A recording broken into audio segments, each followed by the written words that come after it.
One other thing, right now, I'd like to, first of all, before we actually formally get started, I think it's appropriate that we have Executive Director Redu read the roll. Regent Atwell?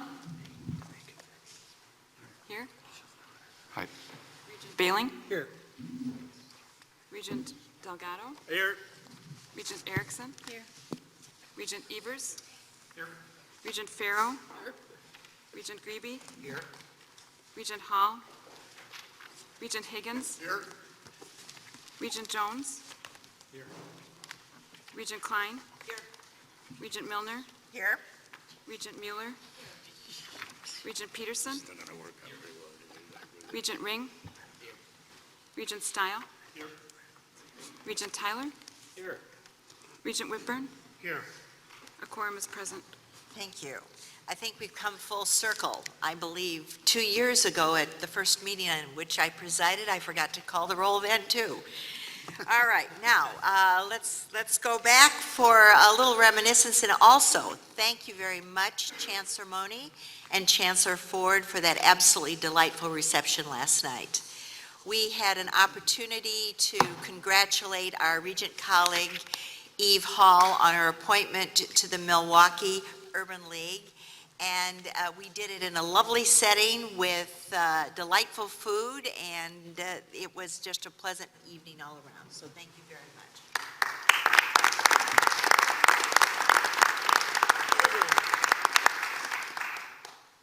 We are pleased today to officially welcome 3 new regents to our table. Bob Atwell of Green Bay, Mike Jones of Milwaukee, and Ryan Ring, a student at UW-Eau Claire. We expect their confirmations to occur soon. In anticipation of that, I'd like to tell you a little bit more about our colleagues. Bob Atwell is the founding chairman and CEO of Nicolet National Bank, based in Green Bay. He's had 34 years of experience as a Wisconsin banker. He's a graduate of Beloit College and Yale School of Management. Bob is lead director for the Aaron's Company board and also serves on the boards of the Hospital Sisters Health System, the Great Northern Corporation, the Cirrus Cycling Group, Promotion Management, and the I-Team companies. He's past chairman and one of the founders of Relevant Radio, a national Catholic radio network. He's a frequent speaker on leadership and community banking, as well as ethics, faith, and economics. Welcome, Bob. And would you like to say a few words? I would just like to express how what an honor it is to serve. I appreciate being nominated and look forward prospectively to the confirmation. You know, I think we're all here because we understand how important education is to the future of our state, to the children, the people who live here. I've dedicated my career to serving in communities, mostly in the north. I'm privileged to have 4 of my children graduate from Madison and 1 from University of Wisconsin-Milwaukee, and got 1 in Green Bay right now. So trying to keep the pipeline full and solve the demographic. Well, thank you, Regent Atwell.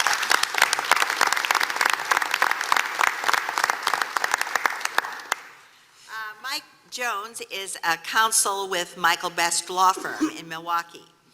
Previously, he worked in a variety of positions at Miller Brewing Company and Miller Coors. Mike joined Miller full-time as an attorney in 1984 and went on to serve as Senior Vice President, General Counsel Secretary, and member of the Board of Directors of Miller Brewing Company. In 2008, he was appointed Vice President of Corporate Affairs for Miller Coors, from which he retired in 2012. Mike is involved in a number of community and civic organizations, including St. Charles Youth and Family Services, the Milwaukee Academy of Sciences, Black Arts Think Tank, and the Wisconsin Club. He earned a Bachelor of Arts degree from UW-Madison and a law degree from Marquette University. We look forward to working with you. Mike, would you like to say a few words? I certainly would. First of all, I'd like to say that's a real pleasure to be here. I would like also to thank Governor Walker for this very important and prestigious appointment. I hope to serve with some distinction. As you mentioned, I did my undergraduate work at UW-Madison, where I think I received an outstanding liberal arts education. But as importantly, I worked my way through college, attending bar at a campus establishment called the College Club, or the KK. Some of you may be familiar with that. I may have thrown some of you out of the College Club. Attending bar until 1 o'clock in the morning on Friday and Saturday nights was an education in and of itself. A study in human behavior, for which I think I should have earned credits. In any event, I look forward to serving on the board for the next 7 years when I am confirmed by the Senate. Thank you very much.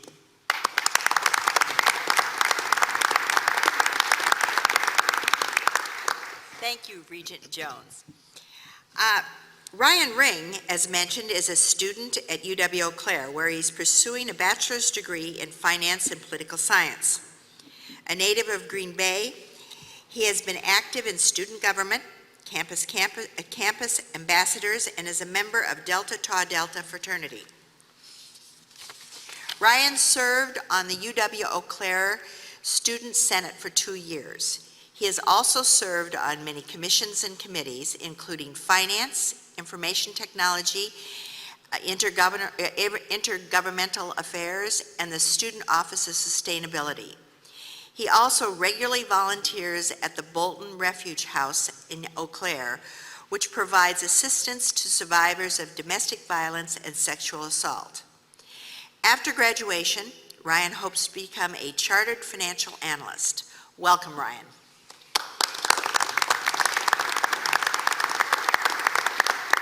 I invite you to say a few words. Yes, thank you, President Milner.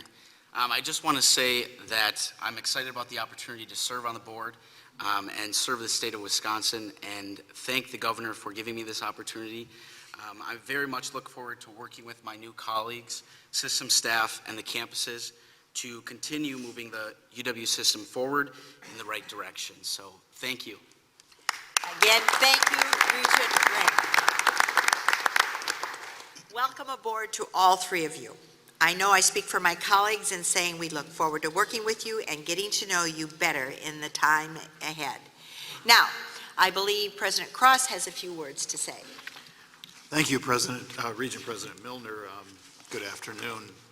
First, I'd like to introduce Sean Nelson. Sean was here. Oh, there he is. Would you please stand, Sean? Thanks. Sean is the new Vice President for Finance within the UW system. He will oversee financial planning and policy and assure the fiscal integrity of the system budget. He also will lead the UW system's planning process, its budget planning process, and serve as a trust officer for the Board of Regents, as well as working with the board's Business and Finance Committee. So Sean comes to us from Massachusetts, where he served as a Deputy Commissioner for Administration and Finance at Massachusetts Department of Higher Education since he served in that role since 2013. In that role, he oversaw the administrative, financial, and operational components of the Commonwealth's 9 state universities and 15 community colleges.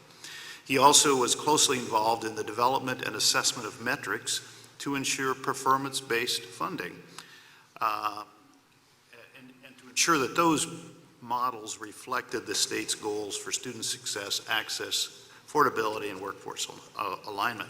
Sound familiar? Yes. So Sean has more than 16 years of experience in administration and finance. He previously served as a Chief Financial Officer for the Boston Public Library. He was also CFO for the Massachusetts Department of Public Safety. He previously worked as a fiscal policy analyst at the Executive Office of Administration and Finance in Massachusetts. He earned his undergraduate degree from the University of Massachusetts at Amherst and a master's degree in urban and environmental policy and planning from Tufts University. Perfectly prepared him for CFO position. He has been with us about 2 weeks now, and if you would join me, I'd please express our warm welcome to Sean.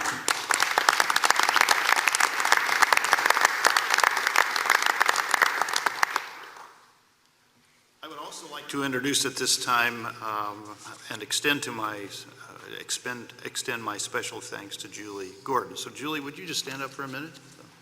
Julie has filled in admirably, and we want to extend to her our deepest appreciation for the work she's done.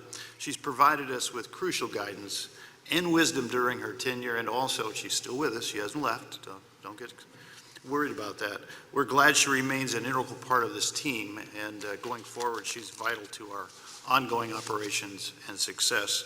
And she and Sean have already demonstrated significant collaboration, and we appreciate that very much. Thanks, Julie.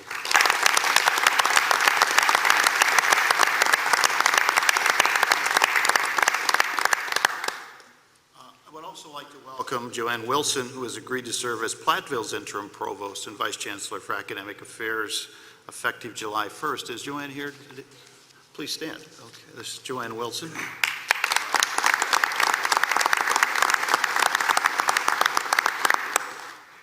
She succeeds Elizabeth Throop, who has been serving as Platteville's interim provost, and Dr. Throop has accepted a new position as dean of the College of Liberal Arts and Education at Frostburg State in Maryland.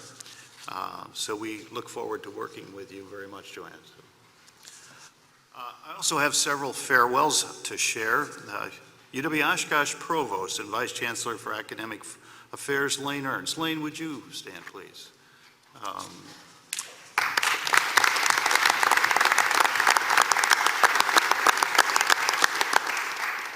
Lane is retiring on August 30th and relocating to Massachusetts, by the way, Sean, with his spouse, Franca Baricelli. She's the Associate Dean and History Professor in the Oshkosh School of Letters and Science. Franca is becoming the new Dean of Arts and Sciences at Fitchburg State in Massachusetts. So in effect, we're saying goodbye to two gifted and giving leaders, both Lane and his wife, Franca. Lane has served for 30 years with distinction at Oshkosh. He has a distinguished record in administrative service and in teaching and research in the area of Japanese history. He led the Division of Academic Affairs as provost for 13 years and served 2 years as associate vice chancellor in the same division. His leadership and vision helped shape, collaboratively design, and develop Oshkosh's nationally acclaimed general education program, the university's studies program. Lane remains one of our strongest and most passionate advocates for liberal education through the LEAP agenda and other national initiatives. And I probably would be remiss if I didn't add to this and express our appreciation to Lane for his service to the system and stepping in when we needed an interim chancellor at UW-Parkside. He did that from 2008 to 2009. So we salute and say thank you, Lane, and wish you and Franca the best. So thank you very much.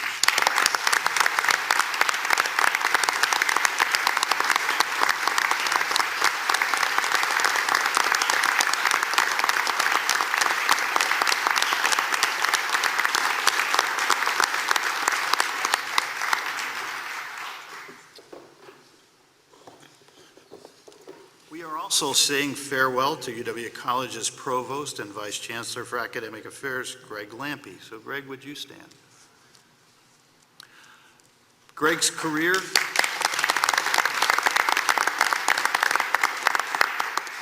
Greg's UW career dates back to 1978 when he became a lecturer at UW-La Crosse. Since then, he has served as a lecturer, instructor, assistant professor, associate professor, professor, department chair, interim campus dean, associate vice chancellor, and since 2007, provost and vice chancellor. He has also written 3 books. Many people do not know that Greg was nominated for a Pulitzer Prize for his book on Frederick Douglass. Greg joined UW Colleges in 1983 in the Department of Communication and Theater Arts and worked at UW Wood County and UW-Rock County over the next 17 years before coming to the UW College's office in 2000. He earned his PhD from UW-Madison as a non-traditional student while he was teaching at UW Colleges, and unusual and a stamina testing accomplishment indeed, Greg.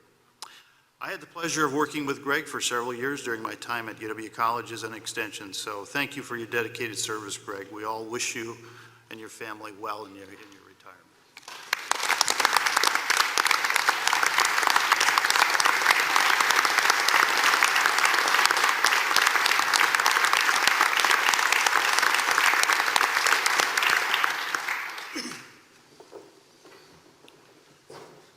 saying farewell to Greg Deemer, who has served 30 years as Vice Chancellor for Business Affairs at UW-Stevens Point. Before coming to Stevens Point, he worked for 20 years at Southwest Minnesota State University, which means that Greg has given 50 years of service to higher education. As Chancellor Patterson told the audience at their recent commencement, Greg will be remembered for his philosophy of administration, always looking for a way to say yes rather than a reason to say no. The Chancellor also noted that Stevens Point is a better university because Greg Deemer came on board 30 years ago. To that I say, hear, hear, we're a better system as well. So congratulations, Greg. May you enjoy your well-earned retirement years ahead. Please stand up, Greg, if you're here. I think he's on campus. Okay, he's back at campus. So let's give him a round of applause in his absence.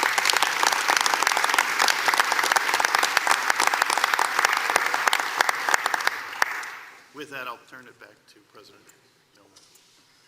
Before getting to one of the best parts of our Regent show when we're out on the road, I'd like to say this is quite a transition. We just heard about the retirement of 3 professionals from our institutions that span over 30 years. That is remarkable. They will be missed, but it marks a change. We baby boomers are passing it on, so this is a time of transition. But getting back to today, one of the best parts of our taking our Regent show out on the road is the opportunity to learn more about what's happening at the great campuses that make up the UW system. That is certainly true in Milwaukee. This campus community is a very busy place. I know we don't have students here now, but if you get a chance to come during student time, it's really, really busy. Here to tell us more about what's going on is Chancellor Mark Mone. I'm going to turn things over to him now, Mark.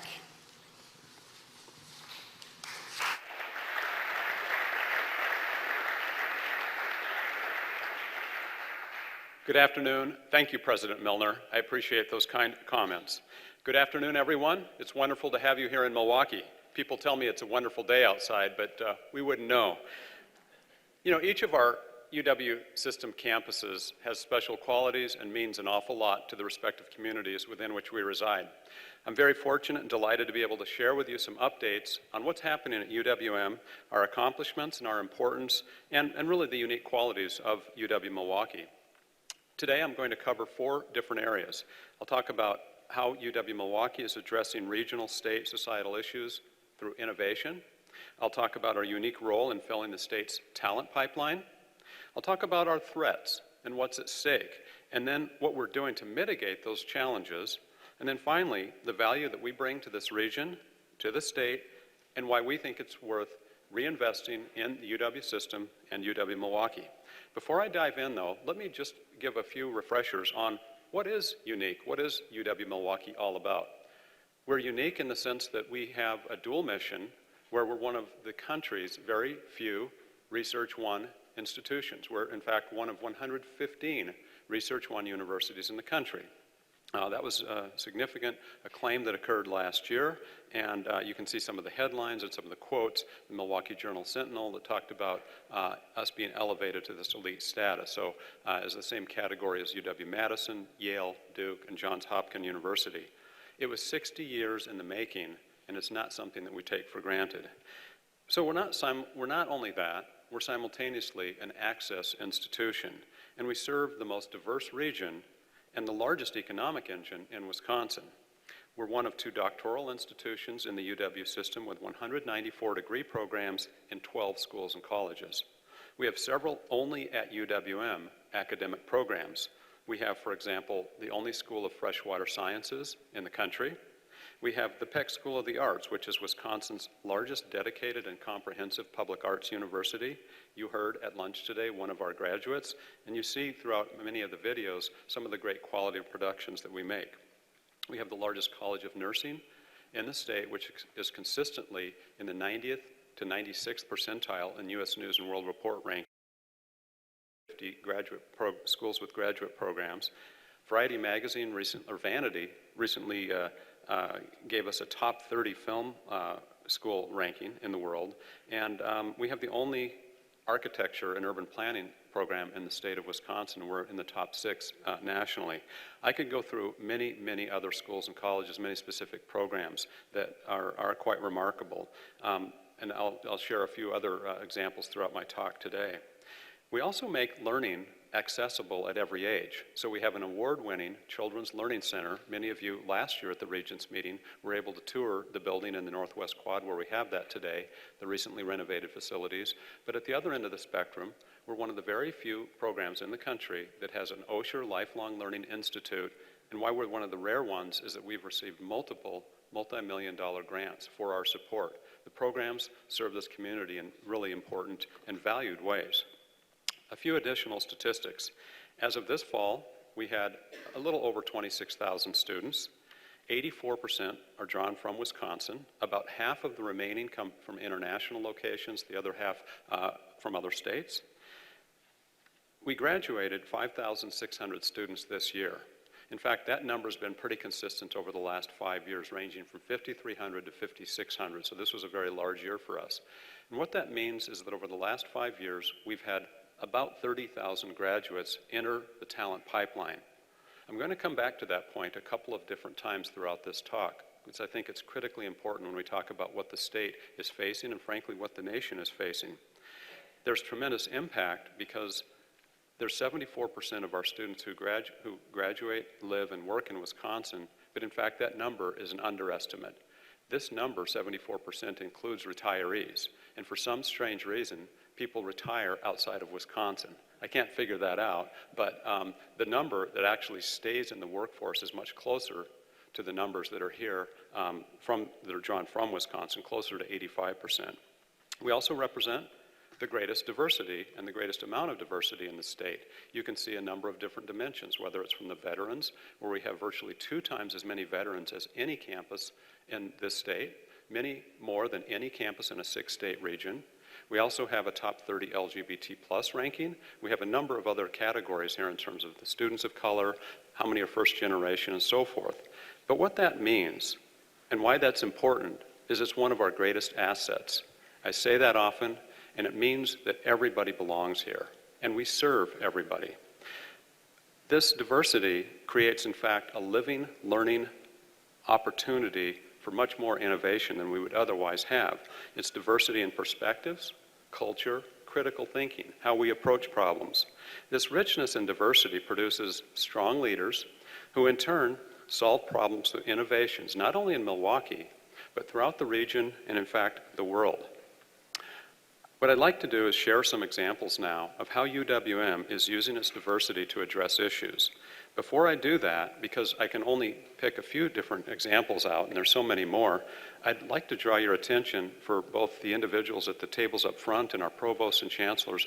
You have a research report, and I strongly encourage you to take a look at this. It is online, available on our campus's website for those of you who don't have it, and it actually covers not only many of the stories that I'm going to share the highlights of today, but dozens of other examples of our significant accomplishments. So this is a really important type of publication to see the types of contributions that this campus is making in a variety of different fields across all of our 12 schools and colleges.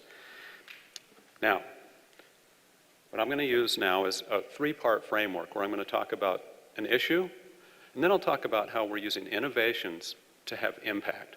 So 3 I's, if you like it. I'm kind of simple. Three letters usually works pretty well for me. I'm a big fan of the 3-letter acronym, 3-letter abbreviations. So here's the issue that we heard about in the READY committee this morning. And there was quite a bit of debate about the validity of this, and we can argue about that.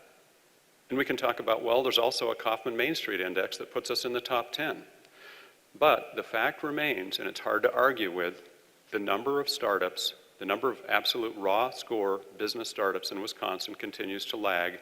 Whether we are, in fact, 50th or we're 45th or 30th, we lag the national average, and we have a lot of opportunity to do this. So that's the issue. What's the innovation? Again, some of you heard about our Lubar Entrepreneurship Center, which is also going to have our Welcome Center that's enabled by the wonderful generosity of the Lubar family, as well as UW System and many other donors who've come forward. I hope you can join us tonight at the ground staking event where we're going to be able to learn more about that. The fundamental goal of this Lubar Entrepreneurship Center is to, in fact, make a bigger difference in the innovation and entrepreneurial hub and ecosystem here in southeastern Wisconsin, and have it something that is not just in one school or college, but in fact cuts across all of our different areas. While the building is important, the programs that we have today have in fact tripled since the naming. Since 2 years ago, we've been able to announce this gift. We have tripled the number of students, we've tripled the number of connections and programs in the entrepreneurial space. So it's really a significant accomplishment already, and we haven't yet broken the ground. So we'll have a ground staking tonight, we'll have a ground breaking later this year. Somebody said to me, "You're really milking this thing, aren't you?" Well, you tell me.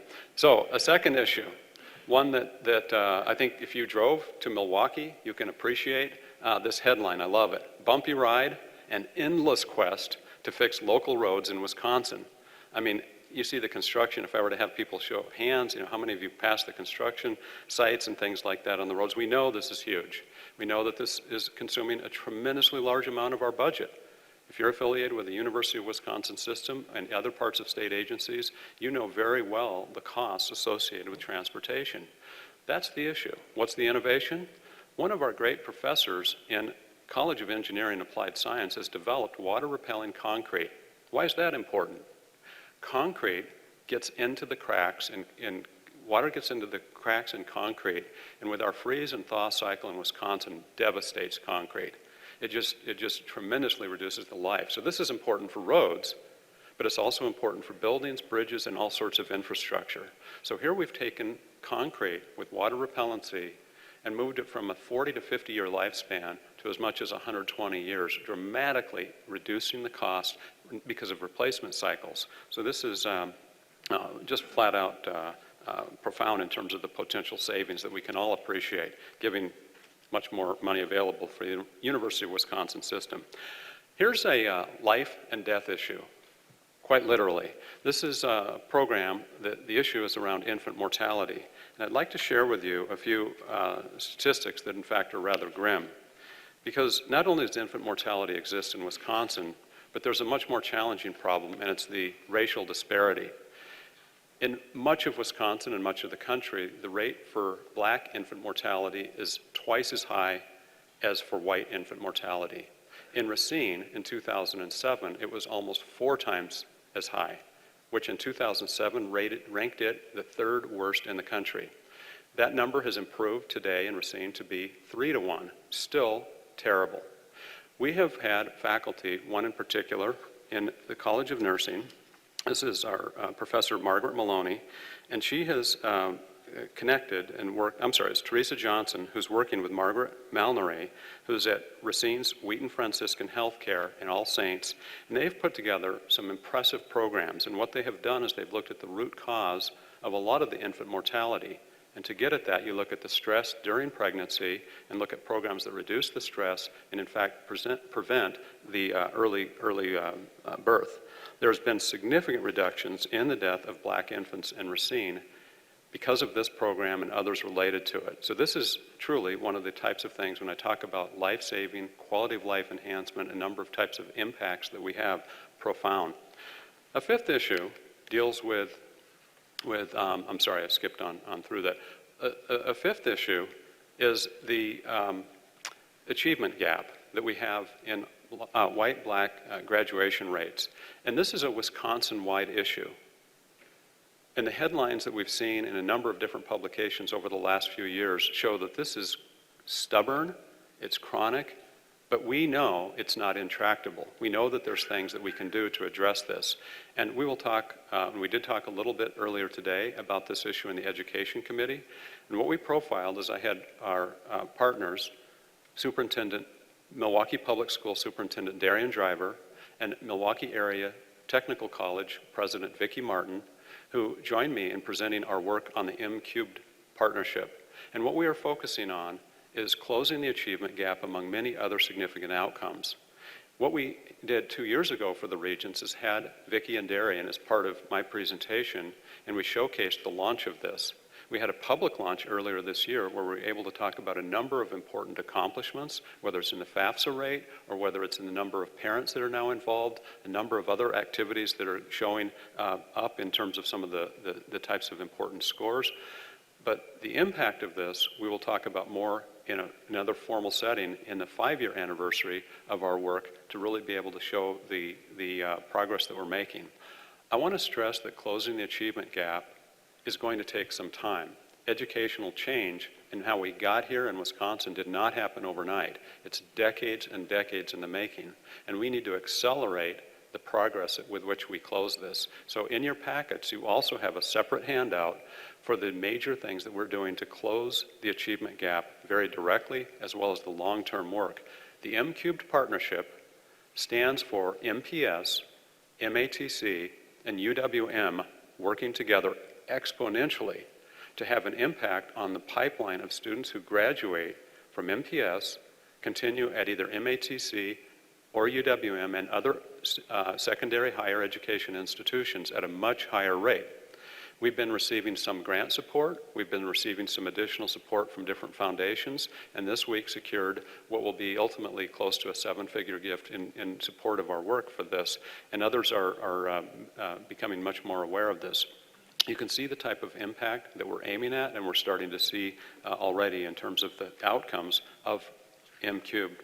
Why this is important also, and why we should care outside of Milwaukee, is that these are the 3 largest public education institutions serving Wisconsin residents in the state. We have 145,000 students. And as I pointed out before, think of the alternative if we do not work together. And I can tell you that the faculty, the staff, and administrators who have been involved with this program, as we have had 150 people in our core teams across these institutions working vigorously, they have all said, why have we not been doing this before? And I'll tell you, one of the answers to that is that it was in 2014 when Vicki, Darian, and I all became leaders of our respective institutions and were participating in a lot of other educational events and entities in this community. And we were drawn in a lot of different directions, and we realized that we have to work together in the public education context to really control our destiny. There's wonderful education opportunities. In fact, in southeastern Wisconsin, there's 23 academic institutions, 2- and 4-year schools. And we are working together in a number of different areas, but we also have to have the pipeline that's critical. And so we have teacher professional development days. You would be surprised to know that we've actually brought 470 people together around our math curriculum, our English and literacy proficiency. These are powerful types of experiences, and only good things happen when you bring these educators together. So this is big. Now, there's one other issue that I'd like to share with you, and this is dealing with water. We've heard this come up in another context this morning. I think it was the secretary of the Wisconsin Economic Development Corporation who pointed out that he's made 6 trips in the 18 months, 6 global trips, economic development trips, since he's been appointed secretary. And every single time that he goes abroad, what he finds is that every time he does, the conversation comes back to water. It deals with scarcity, quality, the conflicts, the wars, everything that's involving water. And it's not only important globally, it's certainly important everywhere we go, whether it's in Flint, Michigan, and oftentimes we take it for granted if we're in Wisconsin surrounded by this great lake. But it is a significant issue. And whether it's on the Ebola outbreak side or in the water world or other things, the work of sensors is critically important. The innovation here then is one of our professors, Jun-Hong Chen, who today is a distinguished professor. He works on developing low costs. He's developed companies and all sorts of things to develop additional applications for sensors. His work is so prominent that the National Science Foundation has created a video, a film about his work that I'd like to share with you.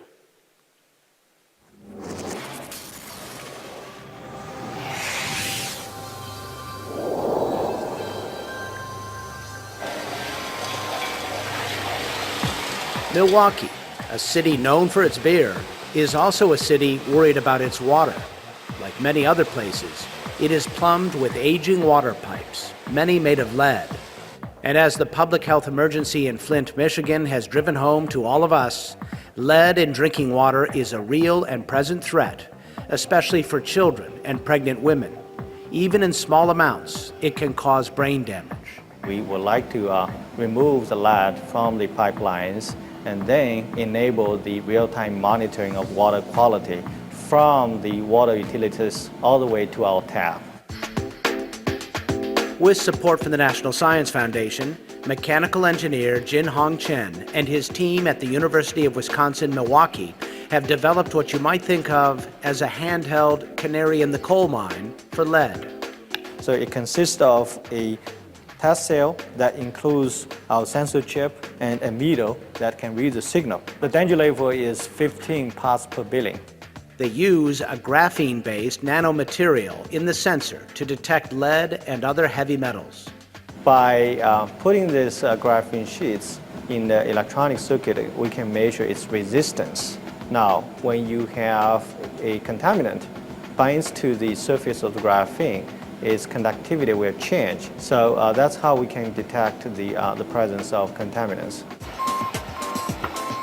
Milwaukee has about 70,000 residential properties with lead water lines. Even minor tinkering with the pipes can jar some loose. Now, if Dr. Chen's device can be made to give reproducible results in a home that a non-scientist can use, that will be just a great advantage. But we need to be able to do it for a couple bucks so that we can put it on every product and give every consumer the confidence. Chen and his colleagues plan to integrate the small sensors into water heaters and purifiers with the goal of continuous monitoring. The A.O. Smith Corporation is a manufacturer. Point-of-use filtration can really take care of the contaminants that are introduced from the water treatment plant to the home. Dr. Chen's work really gives us the ability to ensure that the contaminant is being removed by our filtration products. I'm going to put a drop of water. Ease of use is also a big factor. One drop of water and you're good to go. And they've designed the technology so it can be adapted to test for other chemical signatures as well. In water applications, we can target heavy metals and bacteria by using a specific type of probes that can bind to, for example, mercury ions or arsenic ions. Or you can use a probe to target E. coli bacteria. And this technology is equally useful for biomedical application. Engineering a solution to water pollution one drop at a time by putting detection tools in the hands of the consumer. That's the way to get the lead out. For Science Nation, I'm Miles O'Brien. So Professor Chen's work is so popular with the NSF, they've created a joint appointment, and later in this presentation I'll be talking about threats. And one of the concerns is talent that we need to hang on to, and we hope that we can keep Dr. Chen. He's doing remarkable things, as so many of our faculty and staff are. So while we've been talking about the applications of our research and the way that these innovations have tremendous impact on the world, I'd also like to address one of the most significant issues, not only facing this state, but when I visit with CEOs and companies around the country for sure, this is one of the most significant issues, what we have right in front of us. And we know that our state is going to be held back. And Tim Sheehy, who often has come in and talked when I've had Regents here, he has testified recently in front of the Joint Finance Committee, and I'll share with you one of his quotes. He said, "Lack of talent is the single biggest threat to economic growth in Milwaukee." He has addressed you saying the same exact thing a number of times. We know this. We know that Wisconsin will need to keep up with even modest economic growth. 41% of its employees to have a college degree, compared to today's 30%. Fewer than 30% of Wisconsinites who have degrees today. So we lag behind the national average of about 35% who are already college graduates. This is a statewide issue, and it really involves this entire UW system. Now, this region, southeastern Wisconsin, is projected to grow, as this data indicates, and this is from MMAC data, 45,000 jobs in the next decade at a slower, more conservative rate than we are today. So just looking at this in terms of steady state, will generate 45,000 new jobs. At the same time, we will have 43,000 retirees. that will no longer be in the workforce, which produces about 88,000 job openings. Now, I'd like to come back to what I mentioned earlier, which is the fact that over the last 5 years, we've put 30,000 graduates into the workforce. And think about that in the context of this gap. We've got a good start on that, and we'll continue to do that over the next 5 years, or will we? That's one of the challenges. That's one of the questions. Can we continue to do that? So what's relevant, and I think particularly important, is, well, where do those students go? I'd ask those of you with packets, and this is also available on our campus website under UW budget information, UWM budget information and infographics. What I've put in your packets is actually a graphic that has much more detail than this, but at the summary level, what you can see is that we've surveyed and looked at 3 different data sources to look at what are the highest job demand areas, what are the fastest growing fields in the state of Wisconsin, and they fall into these 4 buckets. And I share on the handout probably 7 or 8 different fields within health, whether it's nursing, biomedical, psychology, and other fields. Within business, you can see some of the fields that are listed there: computer science, engineering, and science.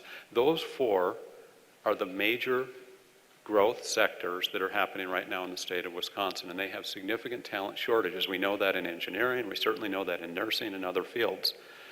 In the last year, in terms of graduates, and I prepared this information when we testified in front of the Joint Finance Committee chairs, and we had a number of business leaders from Johnson Controls, Badger Meter, A.O. Smith, and other companies who came in, and they talked about both the talent pipeline issues, this specifically, and they also talked about our research partnerships, which is why they stay here. In the health fields, 800 graduates in business, 1,000, computer science, 175, 450 graduates in engineering, biochem, architecture, and so on. This represents about half of our students. The other half go into critically important fields as well, those that are not represented here, but they are important because they contribute to so many different fields, so many different things that are relevant and needed. Employment of our graduates is high, and it's remarkable how we continue to have so many of our folks that come from Wisconsin and stay here. Now, as we continue to fill this, as we see the headlines continue to talk about the shrinking workforce and the talent, I want to underscore this with a couple of, if you will, factoids, a couple of additional things.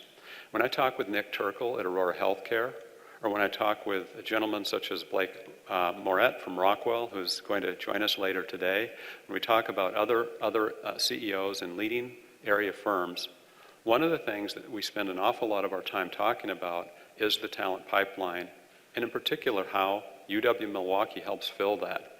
I won't steal potentially any of Mr. Moret's thunder, but I can tell you that we have had presentations from that company exactly about this issue, where they've brought in their senior leadership and shown us how exactly we fill the particular roles through student internships, those students who become employees.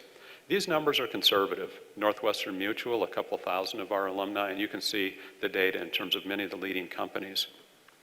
I'd like to stress that in southeastern Wisconsin, we have 8 of the 10 Fortune 500 companies, and our employees represent a significant portion of their labor force. And they don't just fill entry-level jobs and stay there and go to middle management jobs. A majority of these firms have had CEOs and senior leaders from the University of Wisconsin-Milwaukee. And I could circle probably half those dots and share with you how our current students are their CEOs or presidents, or certainly across the senior leadership spectrum. So as we think about the research partnerships and we think about the talent pipeline issues, it raises the question of how can we continue to do this given where some of the challenges and the threats are that we face. And I'd like to share some of those with you and then talk about what they mean and then what we're doing about those and where I think your help and your continued support is vital. The threats we're not alone with. This is what's facing higher education today, and this is not all of them. By no means is this all of the threats that are out there, but these are some of the more prominent ones. Declining enrollments, and we see this nationally in different areas, but in Wisconsin, we've had 1,200 fewer high school students graduate for the last 6-7 years. So that's a trend, it's a challenging demographic. Budget reductions are unprecedented in the context of what's happened really nationally, but we've certainly had our flavor and our impact. The potential impact of proposed federal fiscal 18 budget on research. Some of the proposals that are coming out of Washington, D.C. right now, you know, I've shared some of the impact with some of our colleagues internal to UWM, and I said, have your favorite drink in hand when you read these. It's that profound, and it's not just on the research side, it's on the student pipeline, it's everything that could potentially affect education institutions. We're going to talk more about that tomorrow, I know, with the Regents. So that's an important topic because, especially in the context of our R1 status, we do not have the slack that other institutions have. In other words, we just got there. And we're at a fragile state in terms of being able to hang on to that. Perceptions about the value of a college degree are happening in part because of the cost, in part societal, but these are questions as we look at surveys of high school students. You'd be surprised to see that there are those questions. We still happen to know from the data that the differential between those with a college degree and a high school degree is $1 million over the course of a lifetime career. That's very, very well established. But there are still questions about this and perceptions. And then the cost of technology as we seek to put more programs online. And we have 30-degree programs that are online. We lead in a lot of areas on this. As we look at this and face also the digital divide, that's the difference. That's the divide between those who can and have technology and those who cannot afford it. Those are significant issues facing all of us in education. So what happens? What's at stake or what's at risk? Well, certainly, my talk has been premised around our innovations. And our ability to continue to innovate at this level is absolutely at risk. The time to degree, as we look at, and I'll talk in a moment about the impact of some of the budget cuts and the number of fewer employees that we have, fewer faculty and so forth, it does impact the time to degree. We can't provide as good of advising and so on. The number of graduates is at stake, for sure, which means the ability to fill that talent pipeline, which employers are saying every single day, this is what we need you to be doing more of. The societal issues, many of those types of topics that I talked about earlier in terms of the issues, whether they're societal around the poverty impact and crime and those large things, down to employment and very basic types of issues, those will remain. I already mentioned the concern about lagging growth in research if budgetary cuts do continue. And finally, our capacity to engage as meaningfully as we have done and would like to do. We are ranked by Carnegie Institute, an engaged university. That's a significant accomplishment. We were recognized in 2015 for the first time as an engaged university because of the impact as measured by those in the community, the types of partnerships that we have in all the different settings that you could imagine. So what are we doing? We're not standing still. We're not saying woe is us, but we are taking these head on. We've managed the budget cuts significantly, and many of you in the room, and certainly many of the regents are well aware, and we've done a lot to showcase really how we've done this to manage, in our case, at this point, $45 million in budget cuts to our operating budget. We've used strategic position control, which is to help guide and direct where those cuts are and where we can manage to strengthen and try to preserve our strengths in certain areas. And I will say we have not had the luxury of being able to reallocate a lot because of the size and the magnitude of the cuts. We've certainly been advocating strongly in terms of budget advocacy, legislative visits with every member of Joint Finance, as well as the entire Joint Finance as a body, working with our business community, alumni, a number of individuals in the community that have recently formed, as you've seen, the Panther Promoters and other groups that are really strongly advocating for us. And we're also undertaking initiatives to stimulate reinvestment.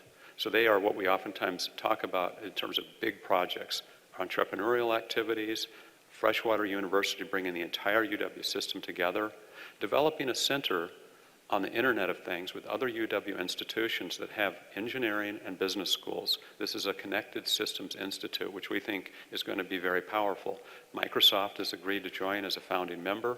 Rockwell has given us an initial planning grant, and we've got many other companies that are engaged with helping develop this.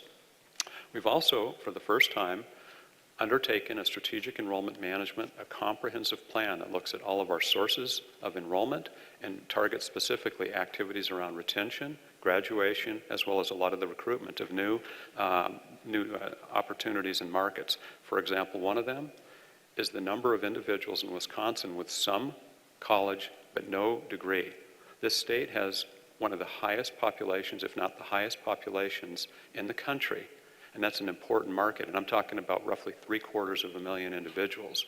That's a huge opportunity for all of us in the Wisconsin system to be taking advantage of. And again, going back to the gap that we've got, that was not a statewide gap, that was just in southeastern Wisconsin, so you can appreciate this. We've also done some things to also attempt to really build an even stronger future than what we've got.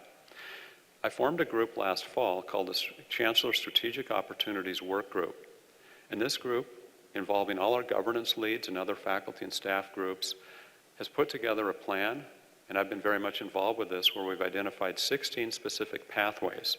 As an example of a pathway, what we've got is a plan that, with just one of those in particular, on student success, is to have a way to, specific tactics for strengthening the pipeline to UWM from our high schools, technical schools, and two-year colleges. Associated with these pathways are 40 metrics that are both specific to the initiatives or paths, as well as campus-wide types of outcomes. The big focus of these areas is, of course, on elevating an outstanding learning environment, continuing to strengthen our exceptional research, and being a leader in community engagement. We've also got to focus in some of these different areas around the health, STEM, water, and entrepreneurial fields as identified by our group. That's not to weaken or not to take away from any of the other important elements on this campus, but it is to say we are pursuing aggressively opportunities in those areas to make an even bigger difference. So, as we think about this, as we look at investing in UWM and Wisconsin and the University of Wisconsin system, we couldn't be happier with the positive direction that the Board of Regents has supported and approved through the last year. We couldn't do it without you. It's critical to have that. We also love what has been proposed by the legislature, and especially what happened and where it came from joint finance. Right now, of course, there's some questions about where things are, but we hope that momentum and the direction it continues to move forward. I will tell you, and I think many of my colleagues in this room would agree, that the critical priorities for us remain compensation. That has to be the critical priority when we have not had wage increases for the better part of the last decade. When I talked earlier about the talent retention issues, that's just something that's so challenging and just a daily thing. So compensation, of course, increases and improvements in the operating budget around performance-based funding and other sources for the operating budget, and the capital budget. Those three are the most important needs that we've got. So we argue, think, feel, believe that UWM is among Wisconsin's greatest assets and provides values in several areas. As you can see here, our graduates, 180,000 and counting alumni from UWM. They're Wisconsin leaders and the backbone of this regional economy. Our research, both at the basic level and applied, that has so many impacts, saving lives and contributing to a better Wisconsin and world. Our engagements to improve society, vital. All of this really responds to the needs of the state, and the reinvestments that we seek can only strengthen our impact. So let's take a look at some of the impact from the student's perspective.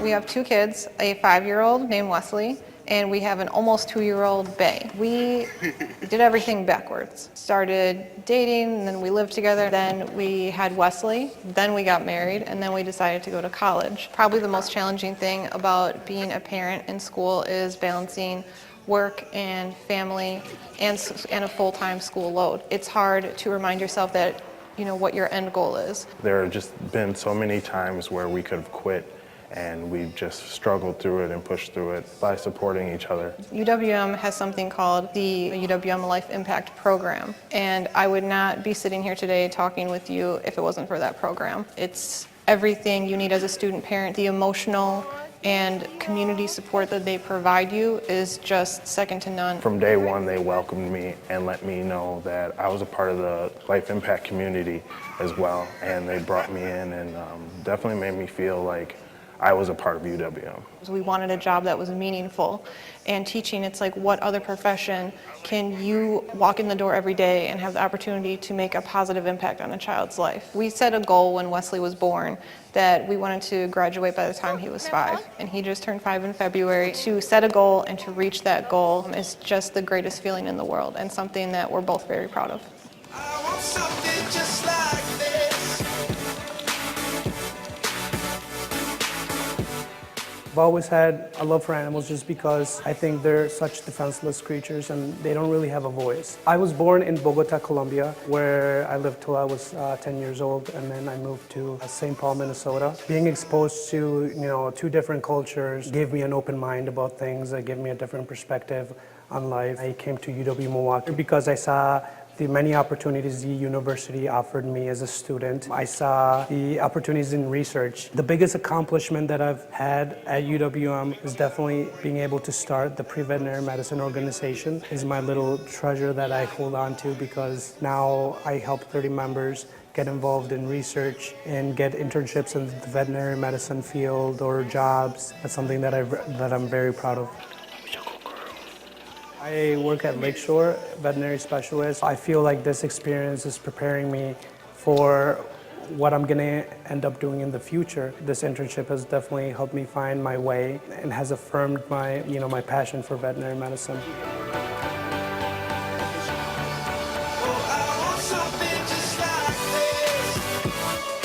A year ago, I didn't know where my life was gonna go. I left and went to work as a mail carrier. I was doing something because I had to, not because I wanted to. I didn't think I would be successful anymore, just because life hit me and was like, you can't. Wow. I thought my life was done. School wasn't an option anymore, and the success that I wanted, I couldn't achieve, so. When that door finally opened, it was kind of do or die for me. And I made sure I did everything I could to succeed. IT United and UWM every year puts on a career fair for high school students. I was able to be an ambassador for that. And I really connected with Jennifer Anderson at Manpower Group. I had a phone interview and they gave me the job on the spot. And the next day I went to my post office and gave them my 2 weeks notice. I was in the Commons, and the Commons is this 10-week startup for students and companies. Through that, they also have a program where they partner with Coles and they select 10 students from the Milwaukee area. They flew us out to New York, and they pretty much wanted us to innovate for them. They liked my ideas, they liked me, and they wanted me to do an interview. So in March, I accepted the offer to work at Coles as a full-time software engineer. It's nice to just see that with hard work, with dedication, with drive, if you still have that fire to be successful, you can be successful.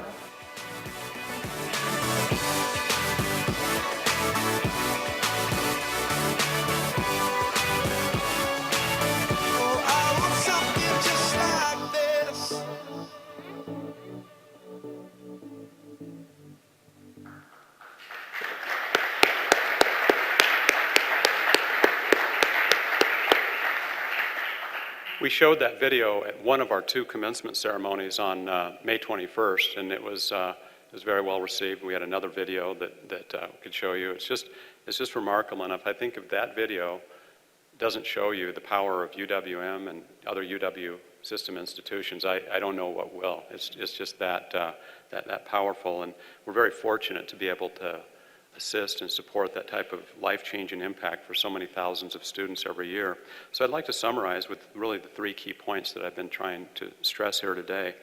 The first is that UW-Milwaukee responds innovatively to the Wisconsin challenges, and we really help solve them.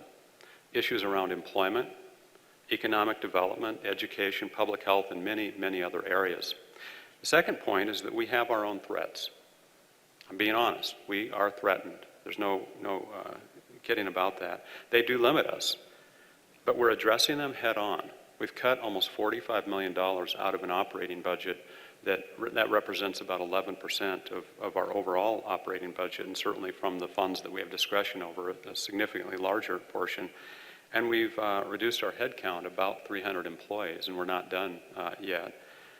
The third point is how grateful we are for the direction of the budget and certainly the support that you've all provided. It's critical. We couldn't do it without you.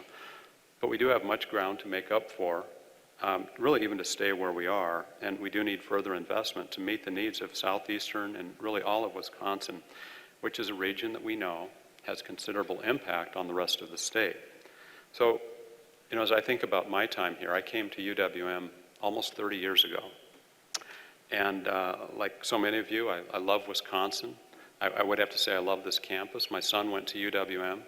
He got his master's and undergraduate in accounting. He's working at Direct Supply today. I hope my daughter, when she comes back from Colorado, where she's going to be a senior, that she gets back here. But like so many of you, we want to have a strong state. We're very fortunate to have great companies. We've got a rich concentration of the Fortune 500. We have fantastic arts, culture, sports. I love our sports on our campus. The athletics on our campus make a huge difference for so many different reasons. We have great universities with UW system being the envy of the world. But today there is much at stake. It's with your help and your continued support of our key initiatives that we can meet the needs, seize the opportunities, and continue to strengthen the state of Wisconsin. So thank you, and I'm happy to take any questions that you've got. Thanks. For Chancellor Mone. Regent Peterson. Thank you, Chancellor. First, a compliment. We've talked many times about the importance of mobilizing the business community, particularly as it relates to this budget. We've seen that from Milwaukee in spades, the business community, the civic community. I think when we talk to legislative leadership, they're responding and saying they understand that there are challenges here and investments that need to be made. So for that, I'm certainly grateful, and I know I speak for everyone by saying that. One of the big challenges that you focused on is the talent pipeline. And I think one of the areas where Milwaukee's been particularly acute at working with the business community is to find partnerships, not just to fill their pipeline, but to have them invest in you philanthropically. I know some of that's at its infancy, but could you just talk about how you've kind of made that pivot to say, look, we do have tremendous threats, and because of that, not only do I want to fill your pipeline, but I want you to fill my bank account so I can assist you with that. Just talk about some of that. Yeah, thank you, Regent Peterson, for asking that. It's a really important pivot. And let me give you one of the examples that I think contrasts it and makes it so clear. It was probably 20 years ago that we had a professorship from Johnson Controls on warranty and reliability analysis in the business school. And that was a 3-year endowment, and it expired. And I went back to Johnson Controls, and I said, we can really do a lot more in this area. We still had the professor there, and they said, we can work with a lot of universities around the world, and we see UWM as really filling a talent pipeline need, and we're working with, and they named the universities around the world that they were working with on specific applications. And I contrast that with when we testified, and we had Senator Darling and Representative Nygren in January come to our innovation campus. And we had senior leaders from that exact company and others that said 180 degrees the opposite. They said, we can work with anybody in the world, but we have chosen to invest millions in UW-Milwaukee, not just through Professor DeYang Xu in terms of an endowed professorship, but millions in labs and the kind of work that we're doing around energy storage, because we have really significantly said research is one of our strongest arms. It's what companies are looking for, is that type of partnership to make that type of difference. Not just in terms of existing companies, but it's the innovation and the talent that comes out of, you name the field. We have Doug Safford here and Professor Dave Petering from our chemistry group. In terms of drug discovery, in terms of innovations and recognizing how chemistry is the underpinnings of so many things, the applications from physics, the applications in virtually all the health and science fields across so many different areas. So it's really getting better at pursuing aggressively those. I think that, with my background, I was in the business school for most of my time here, and that's one of the things that I did for 20 years was develop and cultivate those types of partnerships. So it's strengthening and building those and really recognizing what a research-oriented partnership can do for you. And I think across all our UW institutions, they would say the same thing. Thanks. Other questions? Chancellor Mone, this gives you an opportunity to introduce your guest speaker. Well, wonderful. Let me grab my notes, if I may, please. Yes.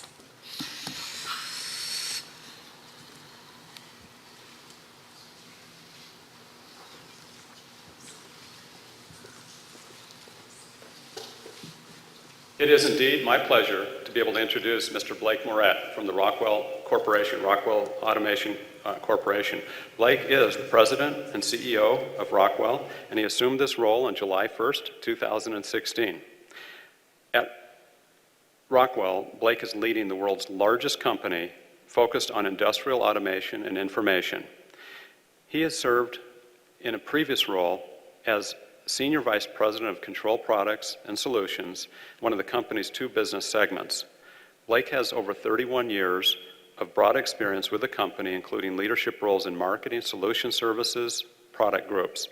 He began his career in 1985 as a sales trainee and subsequently served in senior positions across the organization, including international assignments in Europe and Canada. Blake's a graduate of Georgia Institute of Technology, where he earned a bachelor's degree in mechanical engineering. He's currently on the National Association of Manufacturers, NAM, Board of Directors and Executive Committee. And he previously served as the chair of the board of NAM, and he's a member of the Business Roundtable, United Way of Greater Milwaukee in Waukesha, and he also served on the Board of Trustees in the Boys and Girl Club of Greater Milwaukee. It's especially important to know that Blake is here today right as his board meeting is kicking off. It's an annual big board meeting, and Blake, we're tremendously grateful for you to be able to spend some time with something like that going on. And I can also tell you that Blake is just recently back from London, where he was a keynote speaker with Cisco's Internet of Things World Forum. He's truly one of the world's leading experts and advocates for Internet of Things in terms of some of the work that's happening in connected enterprise, as Rockwell calls it. Blake, we're thrilled to have you. Please come on up.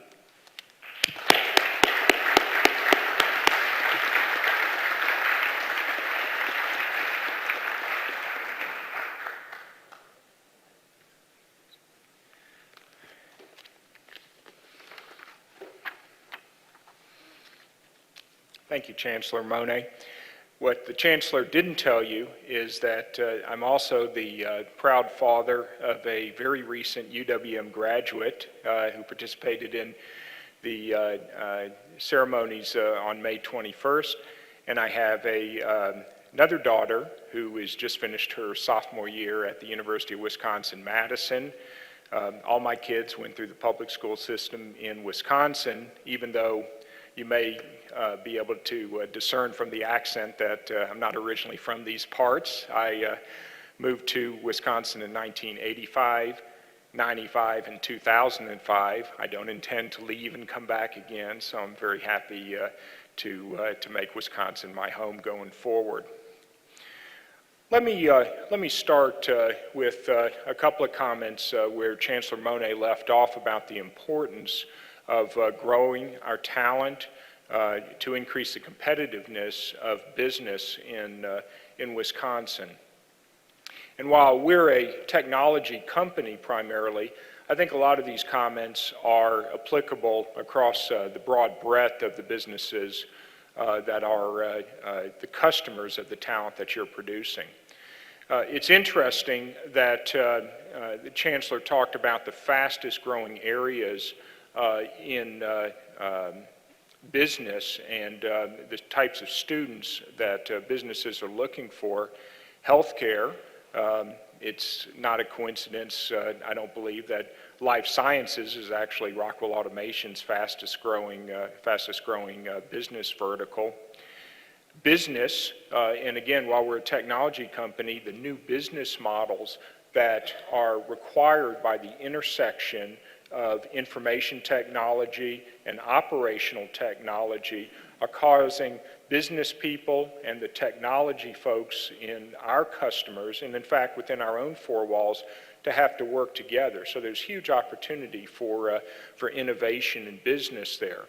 Computer science, it's all about the software as the differentiation. Even though we sell boxes, it's the firmware and the software within those boxes that drive our value and the true benefits to customers.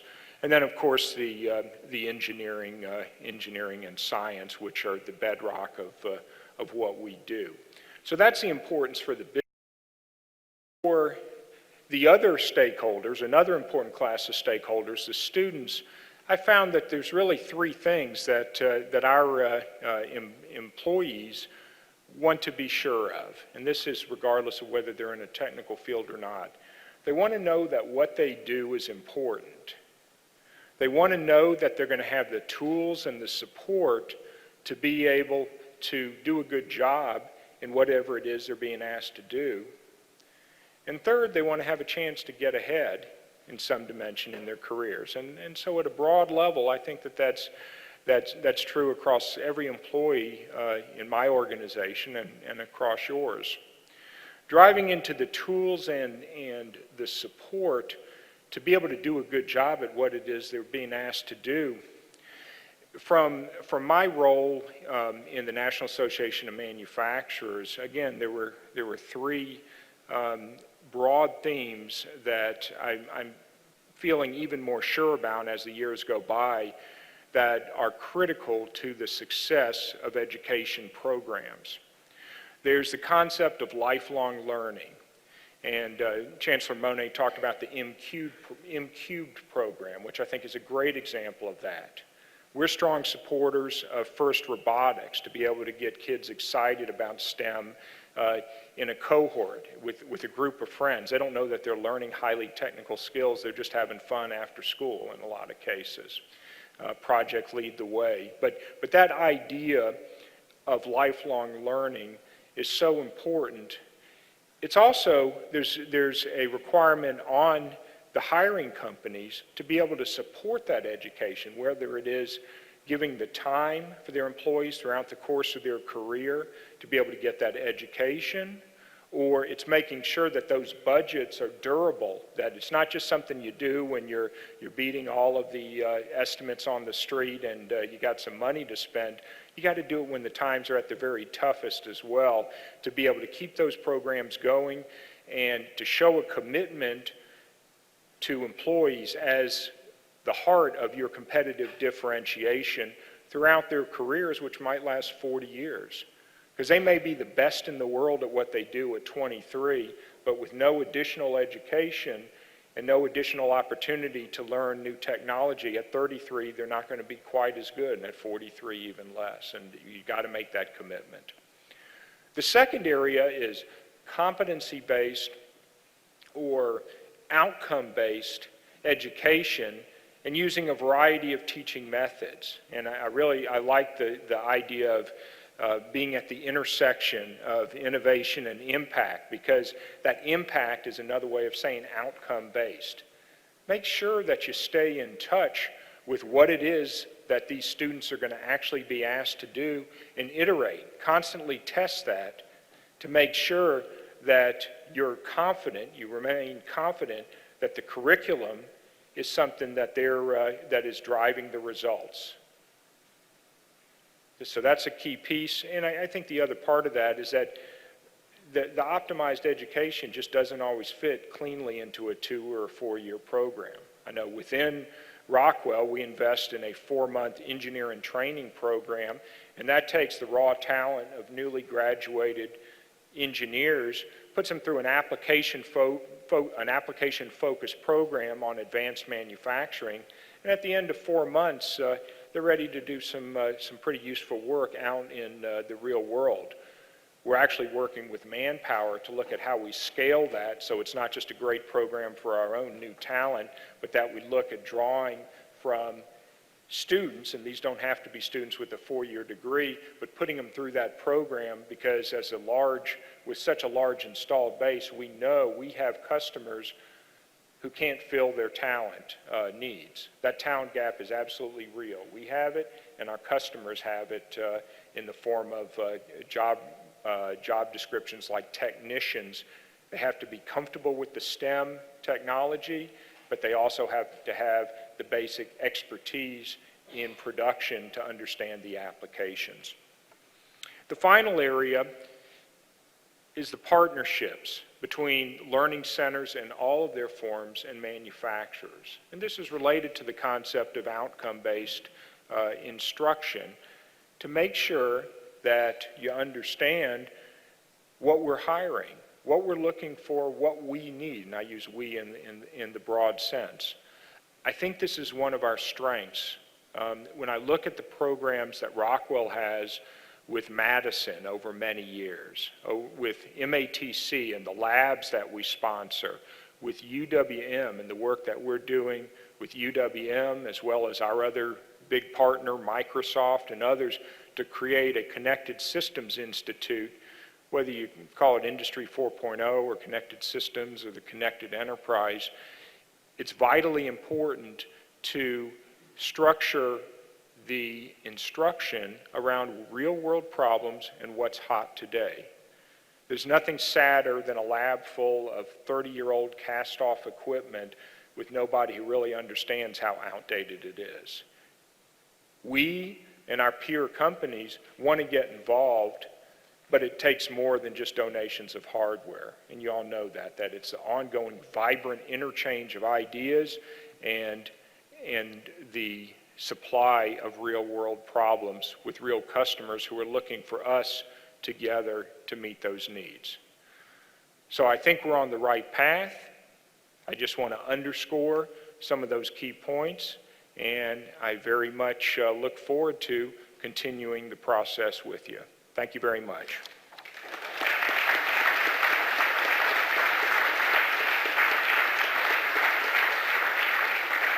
Do have time for questions. Does anyone have any questions for Mr. Moret? I have a question for you then. We've talked before with leaders of industry and asked, what are some of the things that we can do as an institution that we may not be doing now that would be helpful for you in the issues that you face? Could you share with us any of those, or any advice you might give us about those particular unique extras that we can provide? Yeah, I think a couple of things that come to mind. The first would be make sure that you're proactive in keeping the lines of communication open at a variety of levels. So whether it's at the executive level or whether it's at the technology level with various deans talking with our business leaders to understand the real-world applications that we're trying to address as a business. So keeping that steady interchange of information and communication open is important.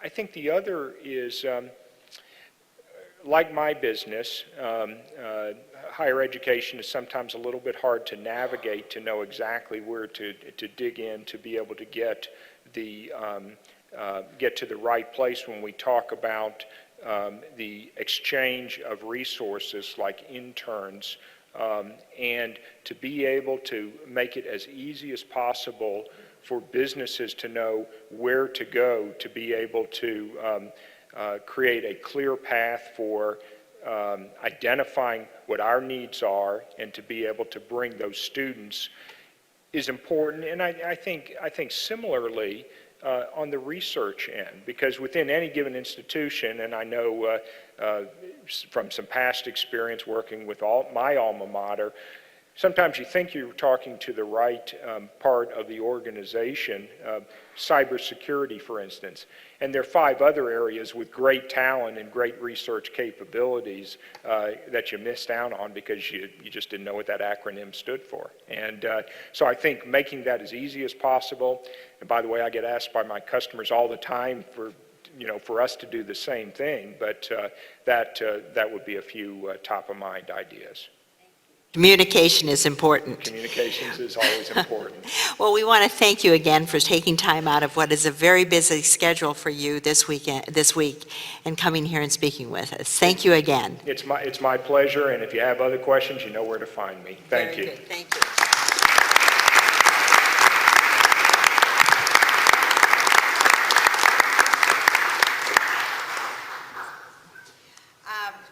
The UW Flex option continues to attract considerable statewide and national attention. with the UW system recognized as a national leader in competency-based education.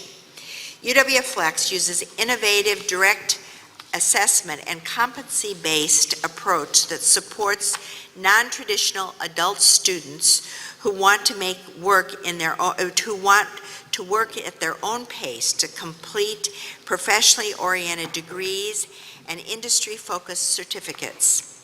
UW Flex began enrolling students in January of 2014 and actually began with an announcement in 2012. That was that happened right after this board meeting in the summer of 2012.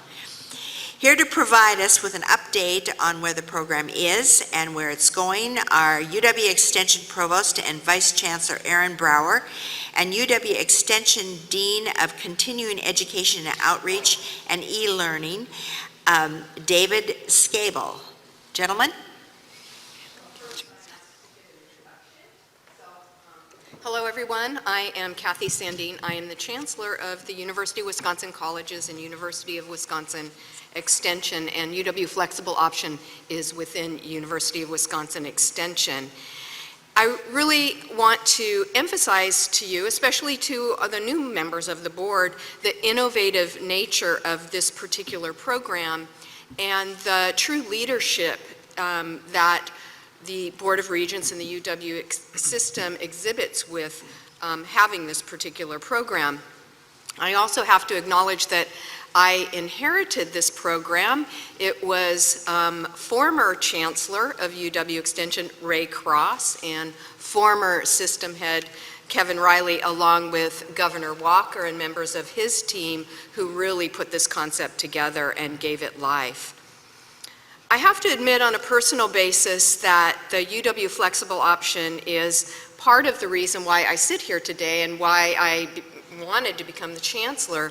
A little more than 2.5 years ago, I was happily ensconced in Washington, D.C.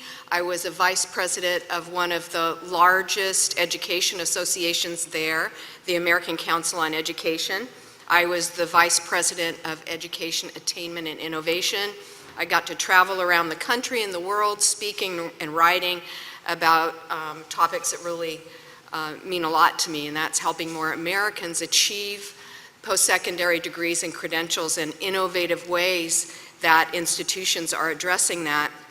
And then one day I got a phone call from a search consultant telling me about this job here, and I thought, oh, you know, I like Washington, D.C., but I took a close look at this job, and of course I knew about the quality of the University of Wisconsin. But when I looked at it, I really recognized that we have something special in this system, and that is with all the diversity of the programs, and especially with the unique capabilities of UW Extension, we really can address the needs of all the people in the state. We really embody the fact that there is no one pathway to a degree. There's many pathways to the degree, and UW Flexible Option is a perfect example of that. As Regent President Milner mentioned, this is a program that is particularly flexible and particularly appropriate for working professional students, and there's about 750 to 800,000 citizens in our state who have some college and no degree. It is what we call a direct assessment competency-based program. That's a mouthful, but in essence what it means is that there are no set courses. You don't go to class every Tuesday, Thursday at 9:30, to 10:30, either in a classroom or online. Instead, we have a series of competency sets that have been designed by our faculty. And we have assessments for those competencies that are designed by our faculty. And the students work through those at their own pace. And if you're a working adult who's learned a lot on the job, you can get through these pretty quickly. You can apply your prior knowledge and get credit for it as you progress toward the degree. So students are able to work flexibly in their own time at their own pace. And we are one of the first in the nation to have this program approved by the Department of Education so that we can offer financial aid to our students. And we are definitely the only top public university in the country to do so. So I am very proud of this program. I am proud of the partners that we have in this program, including UW-Milwaukee, and I'm proud of our progress so far. So with that, I will toss it over to my great colleagues to tell you a little bit more in detail. Thank you. Thank you, Chancellor. And thank you all for the chance to talk with you again about UW Flex. We really do like the chance to share with you where things are. The last presentation we gave was in September of 2015, which was over a year ago, and as a consequence, we thought we would do a little bit more background this time so that new members of the board could hear a bit about where Flex came from. As the Chancellor said, we are very proud of UW Flex and what we've accomplished since we started enrolling students in January of 2014. So we're 3.5 years in, essentially.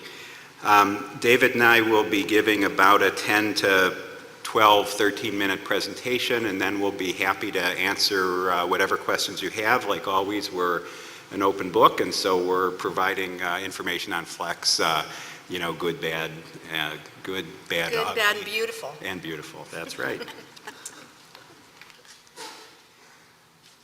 Okay.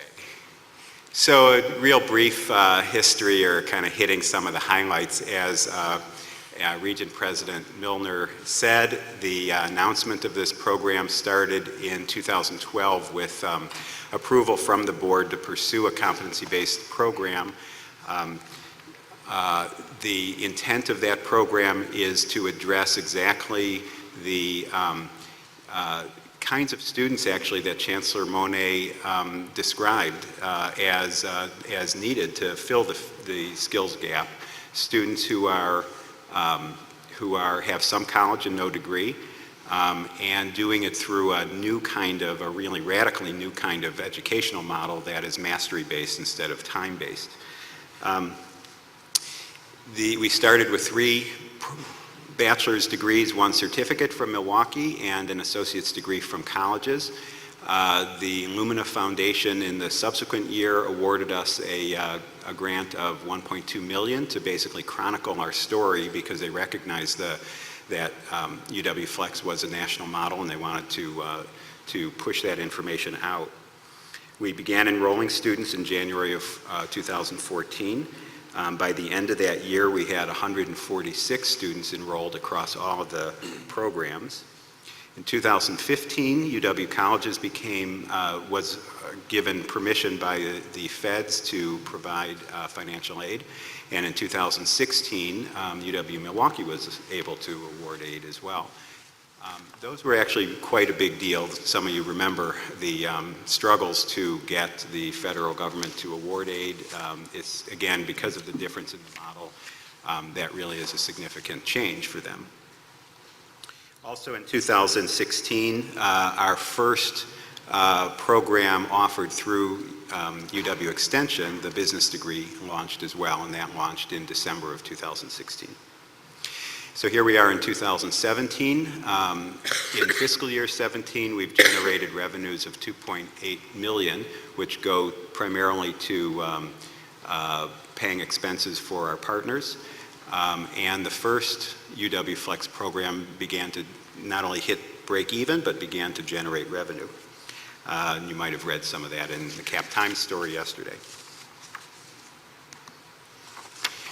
As the Chancellor mentioned, our program really is very radical from a traditional educational program. Again, it's aimed at adults with some college and no degree, no classes, no terms. Instead, it's a project-based model. Students progress towards their degree by completing projects that demonstrate their ability to apply knowledge in real-world settings. Those projects are evaluated by faculty, and students move along that way. Students have to hit a mastery level. You can't kind of get an average, do really well in some skills and not as well in others. Every single competency that's identified is a student has to excel in. Students enroll in 3-month terms. They're subscription periods. They're not like semesters. They pay a flat fee of $2,250. They work as fast or as slow as they want in those periods and work on as much material as they want to during that time. You can see that our enrollment growth has been quite good. Again, 3.5 years into the 5-year business plan, we're on target to break even in 5 years, and the growth in the fiscal year 17 is a 42% growth over fiscal year 16.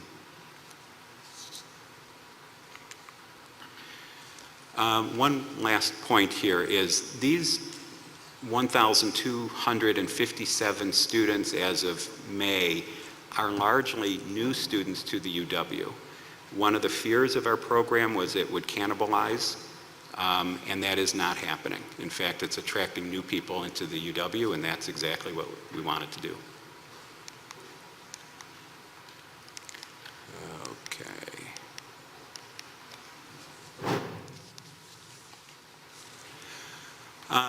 These are the current programs that we offer. We have 5 degrees, 3 certificates. There's 3 more programs in development. Just a bit about the partnership model here. Each of these programs are partnership programs. The students enroll in the partner institutions. So the nursing program up at the top of the list there, students are enrolling in the Bachelor's of Nursing program at Milwaukee.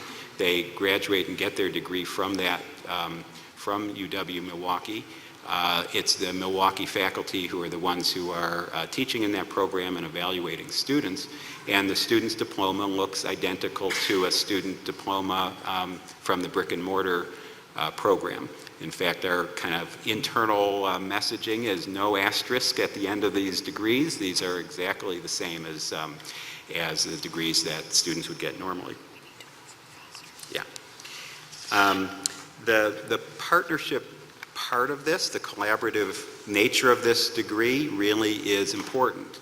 This takes the strengths of all of us across the UW and utilizes it in the best way possible.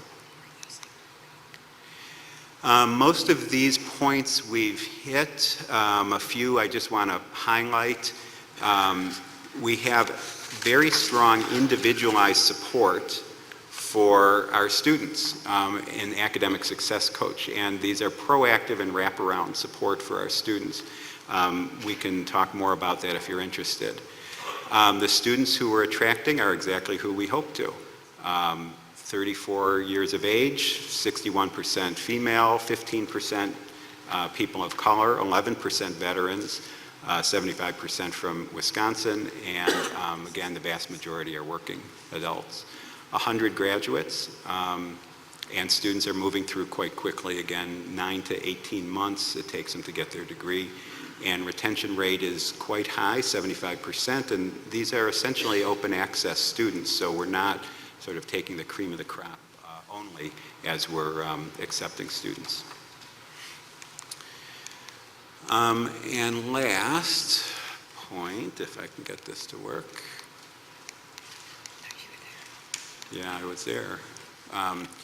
So again, 3.5 years in to our 5-year model. One program has broken even and moving a little bit past that. We've got one more program next year, the IT degree, that will we expect to break even next year, and then following that, the nursing program should break even as well. We're going to spend a little more time on the new business degree from Extension and also on the accreditation process, and I'll turn it over to David. Thank you. Thank you all.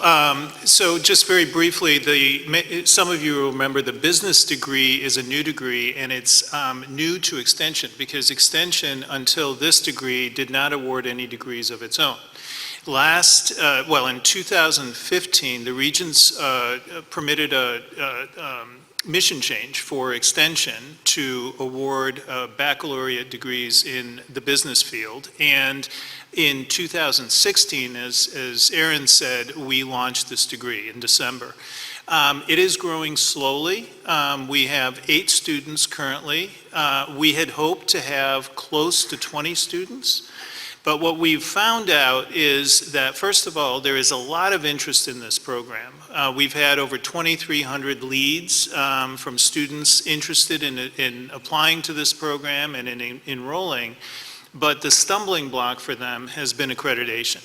And as a new institution, we have process like any other institution in the country. As you know, the Higher Learning Commission is the accrediting body for the University of Wisconsin and for each one of its institutions, and we are progressing through that process, and it's a slow process, and I'll say a little bit about that in a second. Specifically for the degree that we've developed, it's working exactly how we intended, and we're really pleased with that. It's project-based, so students really focus on demonstrating mastery of specific skills through various projects that resemble real-life applications. So, for example, instead of a student sitting in a class learning how to write a business plan, students are tasked with writing real business plans for real businesses, and then they learn through the process of doing, to use John Dewey's phrase. The curriculum was developed in partnership with a number of industries, and many of our programs are developed in partnership with industries, and we bring faculty and industry leaders together to really talk about what it is that students need to know and be able to do when they graduate. The faculty bring the research and theory to the conversation. Industry brings the application and the on-the-job needs, and we try to marry those in the kind of skills and outcomes that we instill in the program.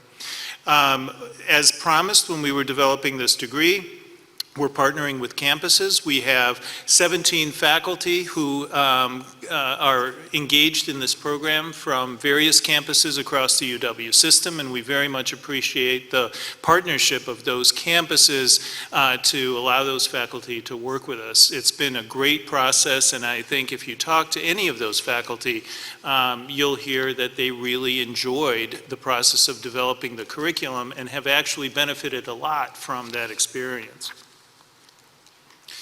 In terms of the project, in terms of the timeline for accreditation, so again, I'll just very quickly go through this. As I said, in 15, we changed the mission. In 16, we launched a degree. This year, we are in the process of submitting our documents to the Higher Learning Commission for candidacy status. That is a 2-year process. We are working with the Higher Learning Commission on time and on target, but it's their time and their target. So that's the way it goes. We expect to have a site visit from HLC sometime in 18. Hopefully everything goes well. We have no reason to think that it will not. And in 19, we should enter candidacy status. The reason that candidacy status is important is because that's the point at which we can start to award federal financial aid, or we can apply to the federal government to award financial aid. And then there's usually another 2 to 4 year process after that. We're hoping that ours will go quickly to become fully accredited. So that's the projected timeline. And I just wanted to say a couple of things. I know our focus is on flex, and I don't want to divert from that. I do want to contextualize that we have a number of collaborative engagements with our campus partners, and so when you're looking at the flexible option degrees and you're looking at the timeline for degree development or the timeline to break even, we've got a lot of experience in this with our other collaborative degrees. So we have 3 master's degrees, 7 bachelor's degrees in partnership with campuses. 12 of the 13 UW campuses are participating in these degrees. We have industry boards for every single one of those degrees, and you can see from this chart, and I'm sorry about how busy it is, that there are a number of campuses that are partnering in many of these collaborative degrees with us. For instance, Stevens Point is in 7 of them, Parkside, Green Bay, and Superior are engaged in 6 of them, and so on. So the chart, and I think you all have this, so I won't go through details here, but what the general way to read this chart, the stuff in green means that the programs are breaking even or generating revenue for the campuses.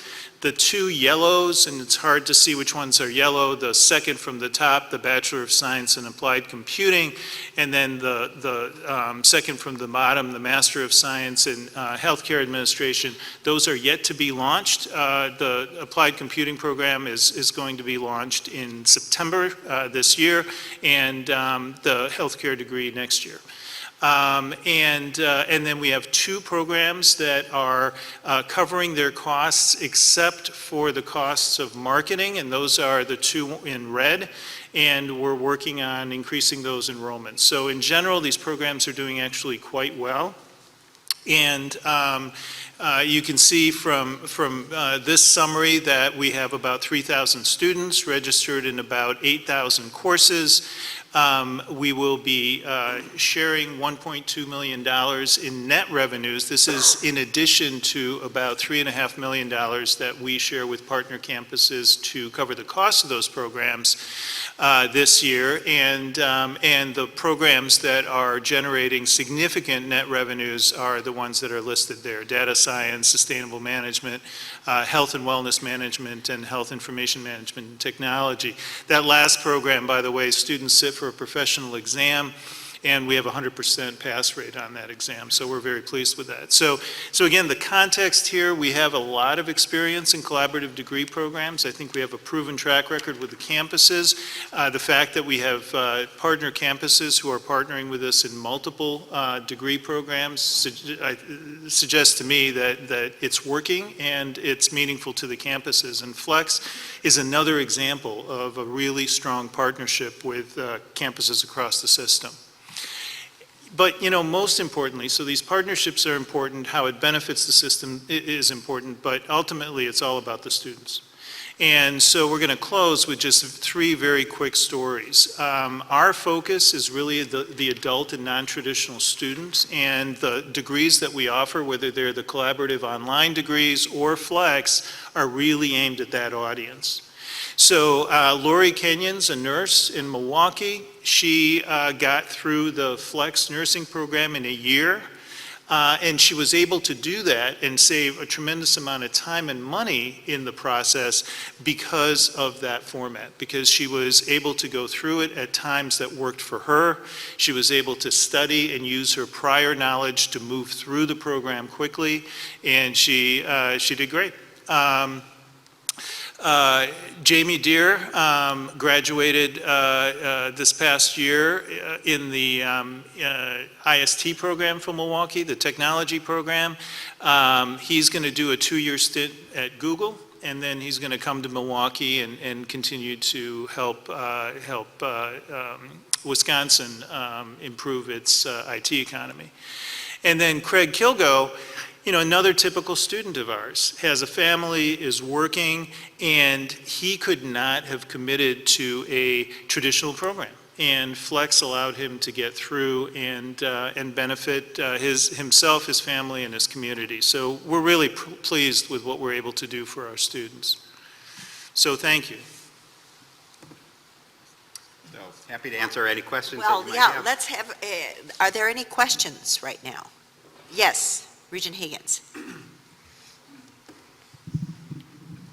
Early on, one of the obstacles that you had to overcome was the concept of competency, showing competency, and in the concept of a bachelor's degree as opposed to a technical degree, the ability to communicate and work together with others. And I'm still not clear on how you've managed to incorporate those liberal arts skills into the program to be able to award a BA. So enlighten me, please. I need help. Well, think about the range of skills, first of all. So communication skills, problem-solving skills, as well as collaboration skills. And if you think about a project that you could create that would help demonstrate that, you can assign the project to be work in a group to develop, for example, a business model, as we were talking about. So then what the students evaluated on is not just the accounting component of that business plan, but the collaborative aspects of that business plan as well, and then also the communication of that business plan. So that's the trick was to, and this is, David alluded to the fact that this is a really positive experience for faculty, is asking faculty to think about the whole range of competencies that they want their graduates to demonstrate, including the liberal education competencies. If I could add on to that, just to amplify a little bit, another special feature is how the students are assessed. So in most cases, or the majority of cases, our faculty design what we call authentic assessment. So it's not just a traditional assessment, an objective exam, but an authentic assessment is something that's a project that really tests that knowledge. And, you know, it's more difficult for our faculty to do that. And those who come and work with us are a coalition of the willing who want to try something new. And they're really excited about it, and I think the results we get are outstanding. Thank you. Yes, Regent Mueller. Thank you, and thank you for the presentation. You know that I was a somewhat reluctant supporter of the program, worried that we would be harming online programs that exist at the other campuses. So I like it when I'm proven wrong. So thank you for that. But I am still concerned. I always like to see both sides of the ledger. And you talk about a $2.8 million revenue. You had that many times, but I don't know what you're comparing it to. I don't know what your operating budget is. And I submit there were large startup costs to put this program together. And so how is that working? Are you excluding those costs and you're just comparing current year operating costs to current year revenue? Can you clarify just the budget side of the equation, the expenditure side? Yeah. So it's a good question, and I'm going to give you somewhat of a technical answer here. As you might remember, the UW underwrote the startup costs of this program with about $12 million. And we've used those costs to build a variety of parts of this program, anything from the academic side of the house to the student registration side of the house to student recruitment support, et cetera, et cetera. The program, as we've been using those startup costs, obviously, to get going and to move the program to date has generated about $6 million in tuition revenues. So as we talk about the program moving towards self-sufficiency, we're talking about not completely refilling the startup cost bucket, but using the tuition dollars to cover all of the expenses on an annual basis and return revenues back to the partner campuses. And the tuition again is a flat fee? Tuition is there are two tuition rates. There is a subscription tuition rate where students pay $2,250 for a 3-month period and they study as much as they want. Or students can pay $900 for what we call a single competency set, which is equivalent more or less to a course. And for students who are, for instance, who are getting reimbursed by their businesses and the business will only pay for one course a semester, that works much better than the all-you-can-learn. One thing I also should point out is that the governor proposed in his budget and Joint Finance Committee passed almost $700,000 in the next biennium to be used specifically for financial aid for students enrolling in the business Bachelor's of Business Administration program, because as you heard, UW Extension is not yet an accredited institution, so we can't offer federal financial aid. So we're very grateful, and it shows support and enthusiasm for what we're doing. Regent Tyler. I know early on in this process, we talked about a lot of people are going to be watching what's happening. Recently had a discussion with a president of a minuscule institution at Mankato, and I know she's been working on a lot of similar kinds of things on competency-based credentialing. And a couple of questions. One is, are you working with other institutions in building yours, and are you working with other institutions in building theirs? And if you're not, will you at some point share, or is this just like IP? Yeah. Oh, go ahead. Talk about the Lumina. Yeah. So I was going to mention again the Lumina grant that we got, which was intended specifically to tell this story. And the products from that there's a really nice website. If you Google UW Flex case study, you'll find the website for that. It's also in in the materials that we had distributed. And then a variety of other products, including written and presentations that we've been invited to. In addition to that, I get a call almost every week. Used to be more, but now it's about once a week from different institutions who are looking for advice. I'm sure the two of you as well. So it's actually a small enough group right now that everyone is sharing what they can to help the whole field move forward. And I should also add that there is a group called the Competency-Based Education Network. We were one of the founding universities. There were 7 schools that worked actually with all of the regional accreditors in the country, the department and the White House at the time, to really figure out what competency-based education ought to look like. And the Competency-Based Education Network, or CBEN, is now becoming a 501c3 association. And there are over 600 universities in the country who are looking to develop competency-based programs. And so the work that we've done is certainly foundational to helping disseminate that information to these other schools. But, Regent Tyler, if we take that a step further,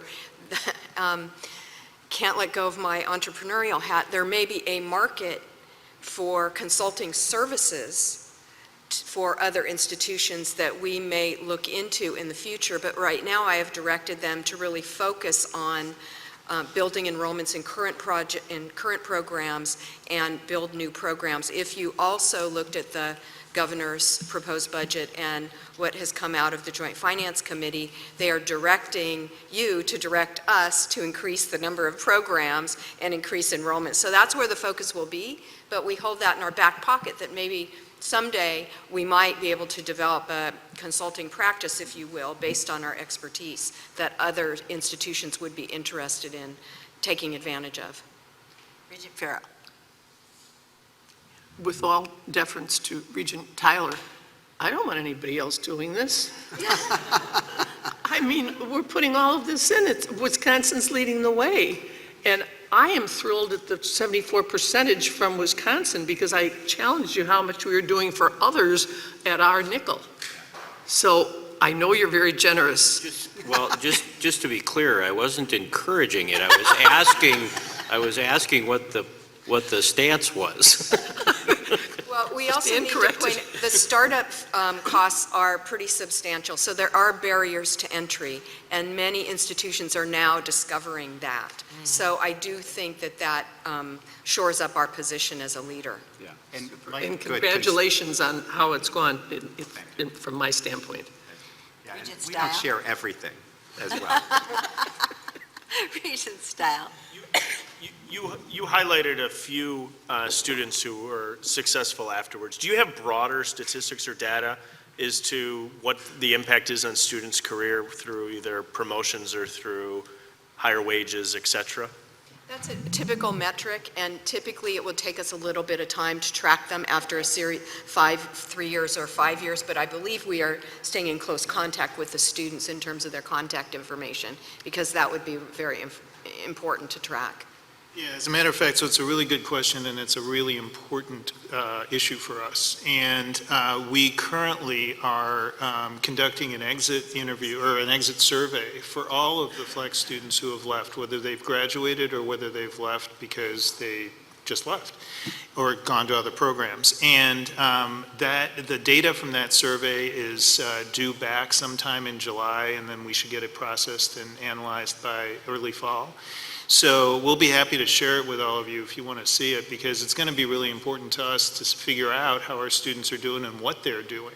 You know, one of the biggest challenges in tracking this with students is that most students, once they leave an institution, don't keep in touch, and they don't tell you, hey, I'm making so much and working for so-and-so, and so getting that information is very hard. We've had various conversations with the federal government.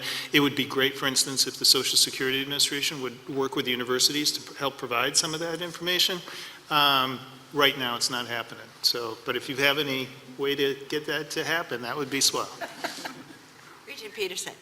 Yeah, Aaron and David, could you guys provide a bit of a backstory for the Regents on how accreditation will work? I mean, we've got folks in the pipeline today, more than presumably, they will be receiving a conferred degree. It's just after accreditation takes place. So provide that color. And then secondly, you know, you mentioned it, and it's a pretty considerable pipeline of people who have expressed interest, but yet we've got a smaller amount of folks, particularly in the business program. I wonder, I'm thinking about how can you close more of those sales? And, you know, one particular area, we've got a number of folks in industry that have progressed through, you know, their channels, but are not degree conferred. I wonder if there's a marketing opportunity to talk to businesses who are very much less concerned about financial aid and much more interested in the continuous improvement of their employees. If we could target them to sort of underwrite the pipeline until such time as we're accredited, knowing full well at the end of it, it should be indeed a conferred degree. So just a little bit of commentary on that. Yeah, I'll start, and this is a big question that we've been talking quite a lot about. There is considerable interest, 2,300 leads, and those are real leads. Those aren't just someone who happened to, you know, kind of 2 in the morning click on the website. Those are people that we've called back and talked with. And the two biggest worries that they have, we are starting to deal with. One is, will I be able to get financial aid? And so, as the Chancellor mentioned, the ability to provide essentially tuition credit for entry into the program will be a big help. And the amount of money that was provided is, in our estimate, the amount that we'll need by the time we get accreditation.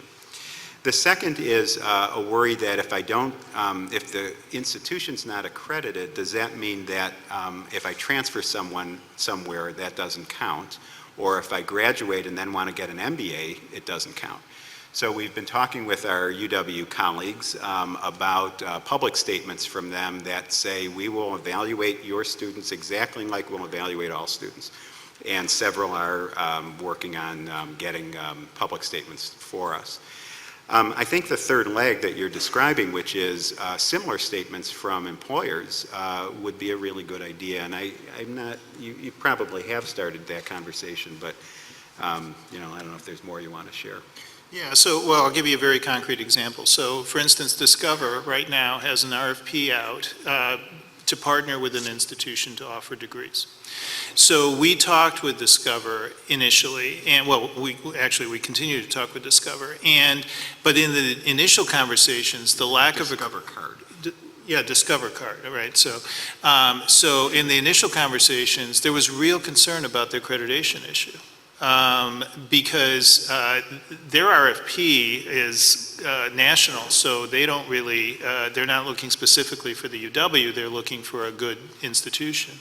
So what we did was we, as we talked more with them, it became clear that what they really want, at least at this stage of the game, is an associate degree, which works really well for us because Colleges is accredited. Colleges has both a flex and online non-flex degree option. So we are in the process of putting together a proposal for Discover So that's one example. As Aaron said, I think it is a communication challenge with students, and the Higher Learning Commission has very clear regulations about what we can and can't say in terms of the likelihood of it getting accredited or even being in the accreditation process, and so we're bound by those regs. But I think the financial aid will help. Yeah. Or the tuition credits that we'll use it for. Regent Tyler, you had a follow-up. Yeah, I was just thinking about down the road, so I started at Eau Claire. I've got half of my credits done in a traditional environment. Now I need a different avenue to finish. Is there a bold line between that's credential, or that's credit for prior learning, that's competency-based, this, and there the two will pass, or is there consideration for we accept that and then add on the competency-based, or based on the look on your face, I'm Well, thinking. Let me take a quick stab. If I understood your question, are you asking if students say they have 2 years somewhere else? Commingle traditional credits and competency-based credits. We'll do a credit evaluation during the admission process and give students credit, just like any other campus in the UW system will evaluate a student's transcript. And vice versa. Yeah, and vice we know versa. that some of our students try it, flex for a while, and decide, no, I want more traditional, and they're able to transfer. Yeah, in fact, the nursing program at Milwaukee's enrollments are net up as a result of flex. The nursing brick and mortar program is higher now because there are some students who are trying flex and then going into their brick and mortar program. So anyway, it does go back and forth. That's right. I was thinking about that mix myself, and most of you have already asked the question, but I would suggest that on the slide where you have the highlights, the 3 categories of highlights, the format, the demographics, and the student success, you might add something related to having prior credits, because that's a strong marketing tool. We've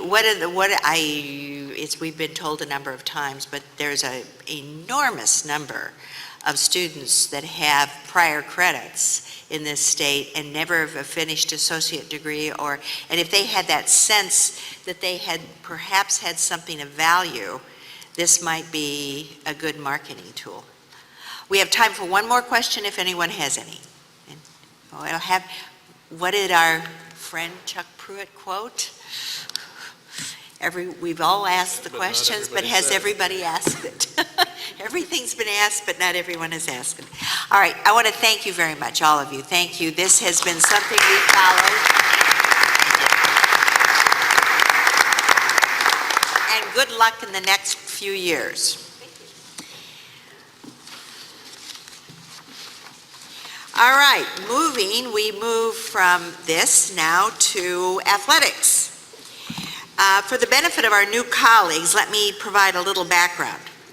In November of 2012, the Board of Regents approved a new reporting guidelines calling for UW institutions that participate in NCAA Division I Athletics to annually provide information to the board regarding academic, fiscal, and compliance matters related to NCAA Division I intercollegiate athletics. This accountability framework allows the board to provide proper oversight and safeguards for the well-being and success of UW system student athletes.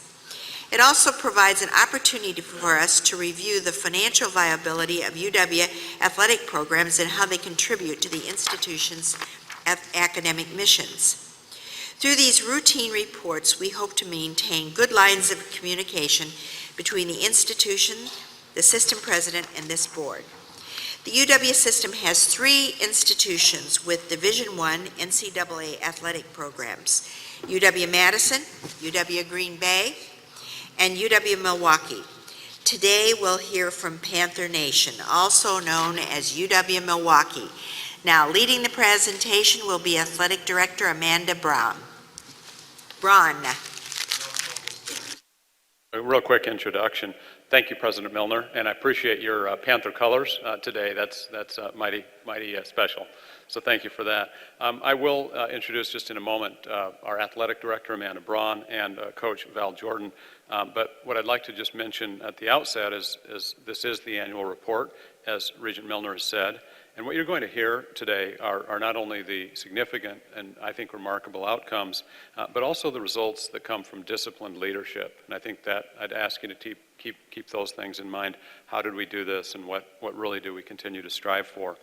The other thing that I'd like to stress is we have about 300 D1 student athletes.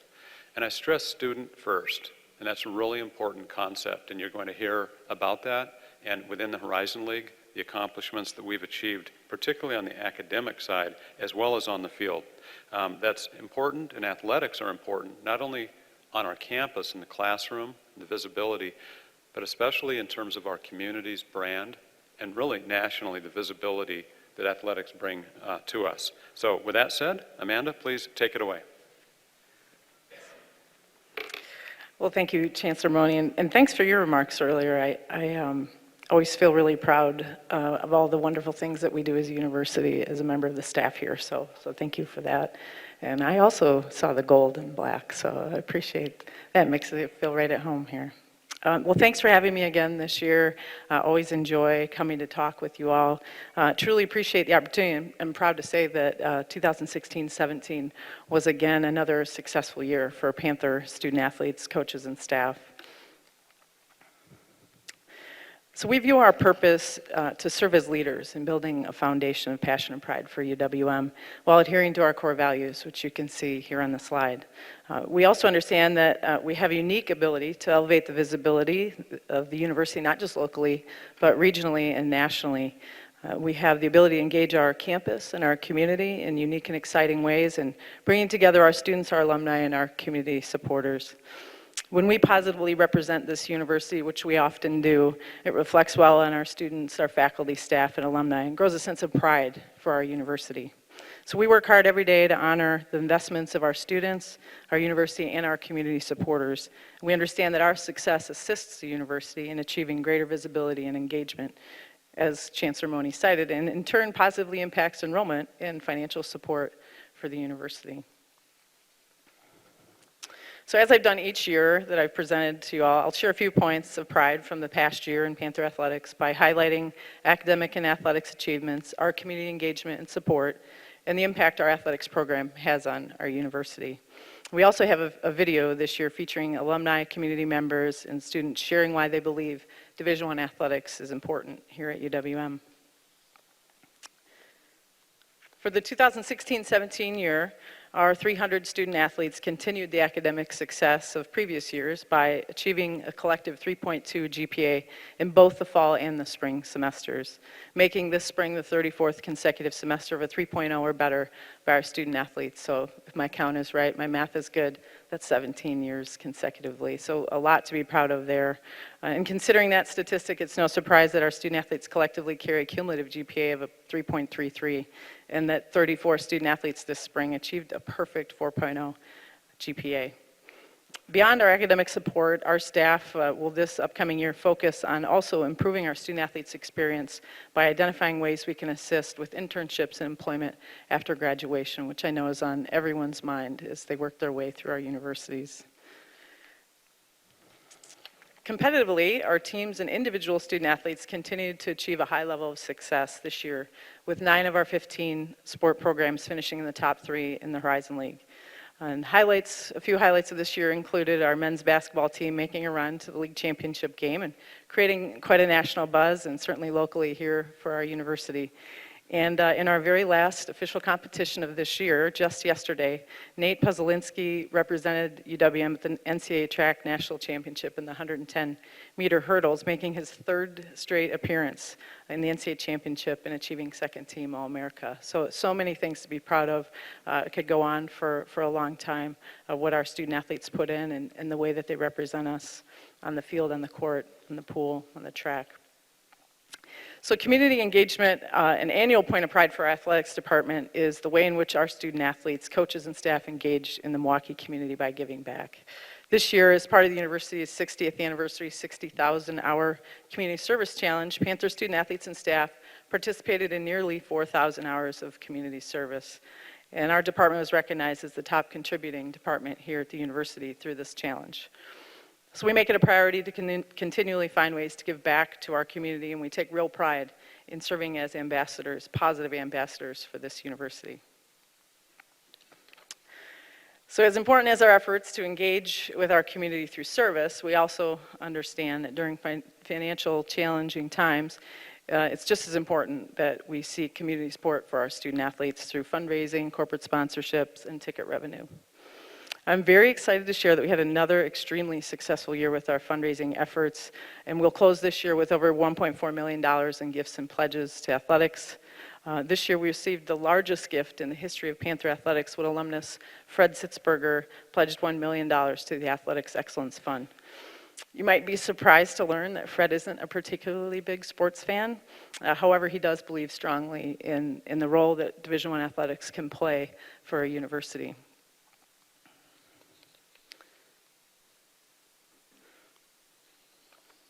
So as Fred recognized with his very generous gift, Division I Athletics has a unique ability to assist the university in building brand visibility and pride.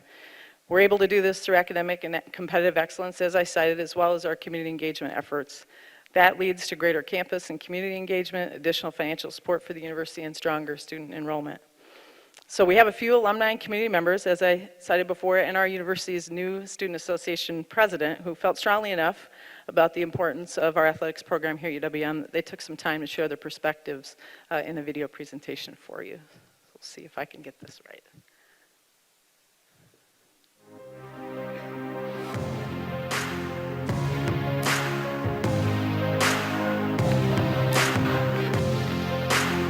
We have a great story to tell here at UWM. Having Milwaukee across my chest meant so much more to me because I grew up here in Milwaukee. Being able to go to games with my friends or just like sit there and watch a game with my friends is the best part for me. We have to make a name out of the athletic program, and I think that's the easiest path to stardom. Looking back, I competed on the high level. We went into meets where we were ranked in the nation, and it meant a lot to be to go to a meet and not just go to compete, but to go there to win. We're in Division I, it's always high pressure. When you're at work, I'm in work to be successful. It's pressure packed, but I'm used to it. I'm used to it because I've competed at a high level. I've been at those big meets. I've been, competing to win, competing to set records, competing to hit goals. It's just something that I've always done at UWM. And day one that you're at work, you're under that same pressure, but I've learned how to deal with it, and it's all come with planning as a student athlete. It's the same way when you're in the business world. UWM Athletics has the highest opportunity to bring not only notoriety, but pride, applications, and enrollment to this community and this school. What I love about UWM is the presence and the economic force they bring to this community. With them here, I feel really good about the future of Milwaukee. So anything we can do to strengthen our brand is going to help UWM, help the community, and help the state of Wisconsin. I think that it's important for students to vote for, making sure that athletics is funded, because athletics encompasses so much and it really brings students together. You can feel it as you walk through the halls, and people are hyped about the game, and that's something that, everyone on campus can get really excited about. We met at UWM. As our kids grew and we had more opportunity, we started coming to games. It was just fun, and so we ended up buying season tickets. To be a major university, you need things like the arts and sports because it's part of the equation that makes us outstanding. And it's the way the student body connects, and then also it brings the community back onto campus. Tying it all together really makes us special.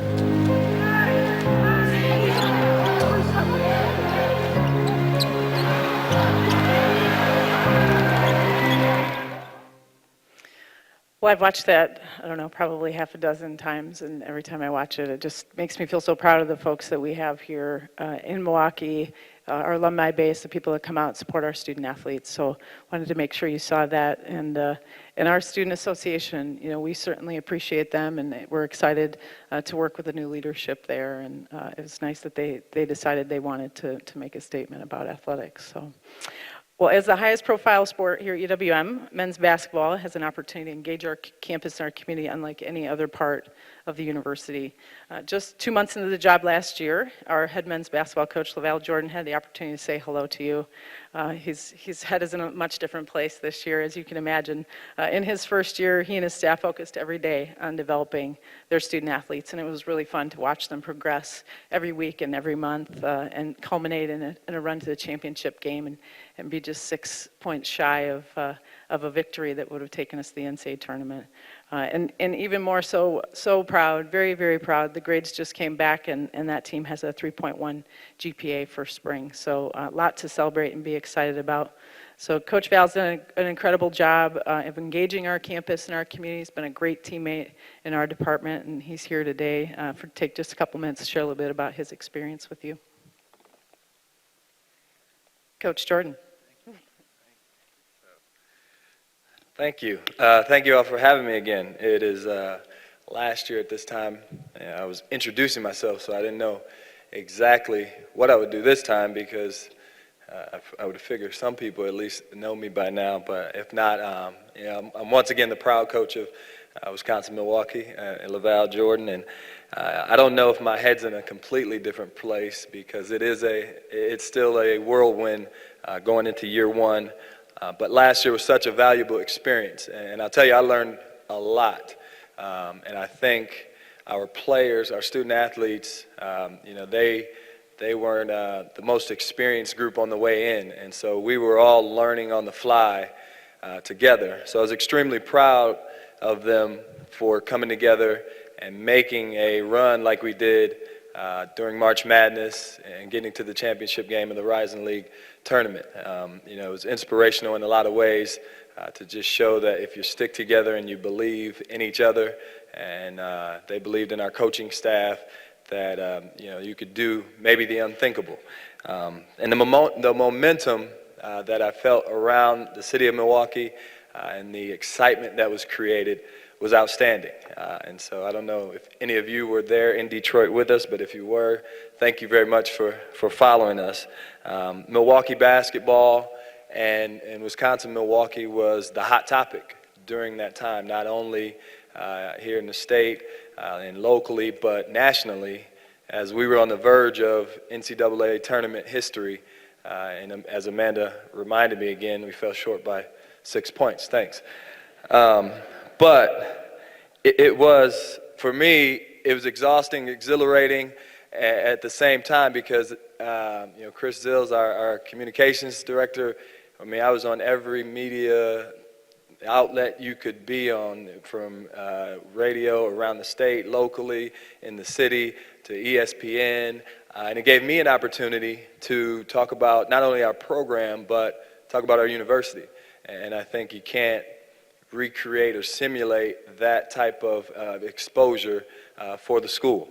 And I was actually in the airport shortly after coming from a recruiting trip and ran into, I got recognized in the airport, which doesn't normally happen. And a gentleman stopped me, "Hey, Coach, I'm Dan, and I own a sports bar, Dewey Sports Bar in Racine. And man, the bar was packed for 5, like we were all in front of the TV watching you guys, and everybody had on black and gold. And it was just, he had this enthusiasm about him that, and I heard other stories like that, watch parties, viewing parties, around the city and local get-togethers to follow our program, which we were proud to represent.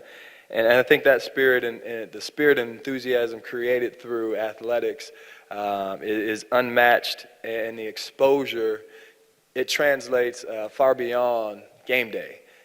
Is something that I truly believe in. And so I'll tell you, the most rewarding part of coaching and being involved in athletics is the impact that you can have as a teacher and a mentor, helping develop and instill the characteristics as you saw, in young people that'll prepare them to be great spouses, great parents, professionals, and leaders after college. And that's the biggest reward, because there's a huge impact there. We call it in our program building champions. So we talk about being champions all the time. And that there's a connection through athletics that I think generates, again, this spirit and enthusiasm in our student body, in the community, and we tasted it, and it was fun, and the loyalty and the pride in our alumni that keeps them involved and gets them very active.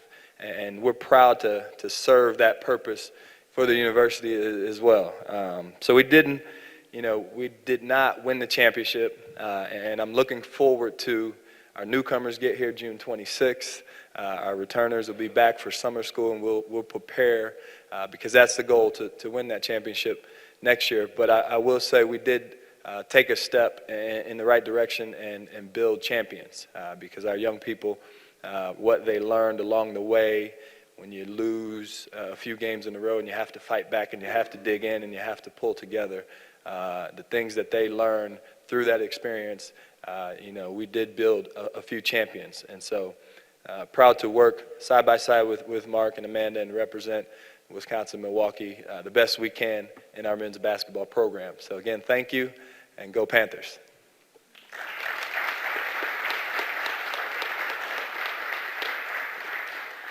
That concludes our presentation. Happy to answer any questions you might have. Does anyone have questions for either Amanda or Coach Jordan?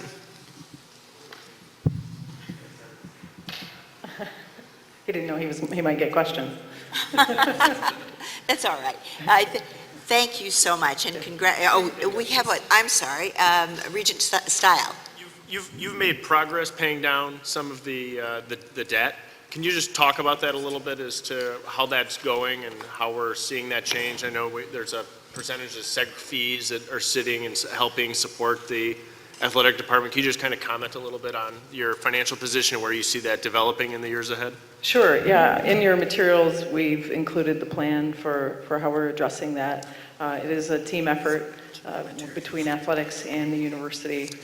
So we're making progress. We made some progress, I think $150,000 contribution to that this past year. So I want to do that responsibly and be responsive to that concern that's been there quite a long time.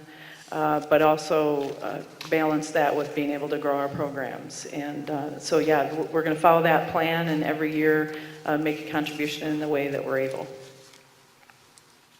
Thank you. Any other questions?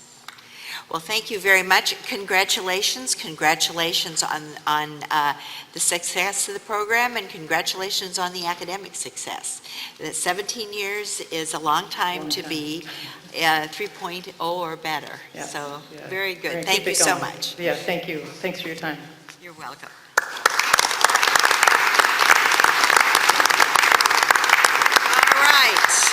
Next, I would ask all members to stay in place while we complete the roll call for a motion to go into closed session. Then the regents will locate in the fireside lounge on the first floor. Vice President Bailing, would you read the closed session resolution? I will. I move to go into closed session to A, confer with legal counsel regarding pending or threatened litigation as permitted by 1985 1F. B, to consider personal histories or disciplinary data of specific persons which, if discussed in public, would likely have an adverse reputation upon such persons as permitted by 1985 1F. And finally, to consider personnel evaluations under 1985 1C. All right, before we call the roll, let me remind you that we have a 4:30 reception at the first groundbreaking for the Lubar Entrepreneurial Center. All right, roll call? Yes? We need a second. Oh, we need a second. Yes, we have a second. Go. Regent Atwell? Aye. Regent Bailing? Yes. Regent Delgado? Yes. Regent Erickson? Yes. Regent Evers? Regent Farrow? Yes. Regent Greeby? Yes. Regent Hall? Regent Higgins? Regent Jones? Aye. Regent Klein. Regent Milner. Yes? Regent Mueller. Yes. Regent Peterson. Yes. Regent Ring. Yes. Regent Stile. Yes. Regent Tyler. Yes. Regent Whitburn. Yes. Thank you. All right, we can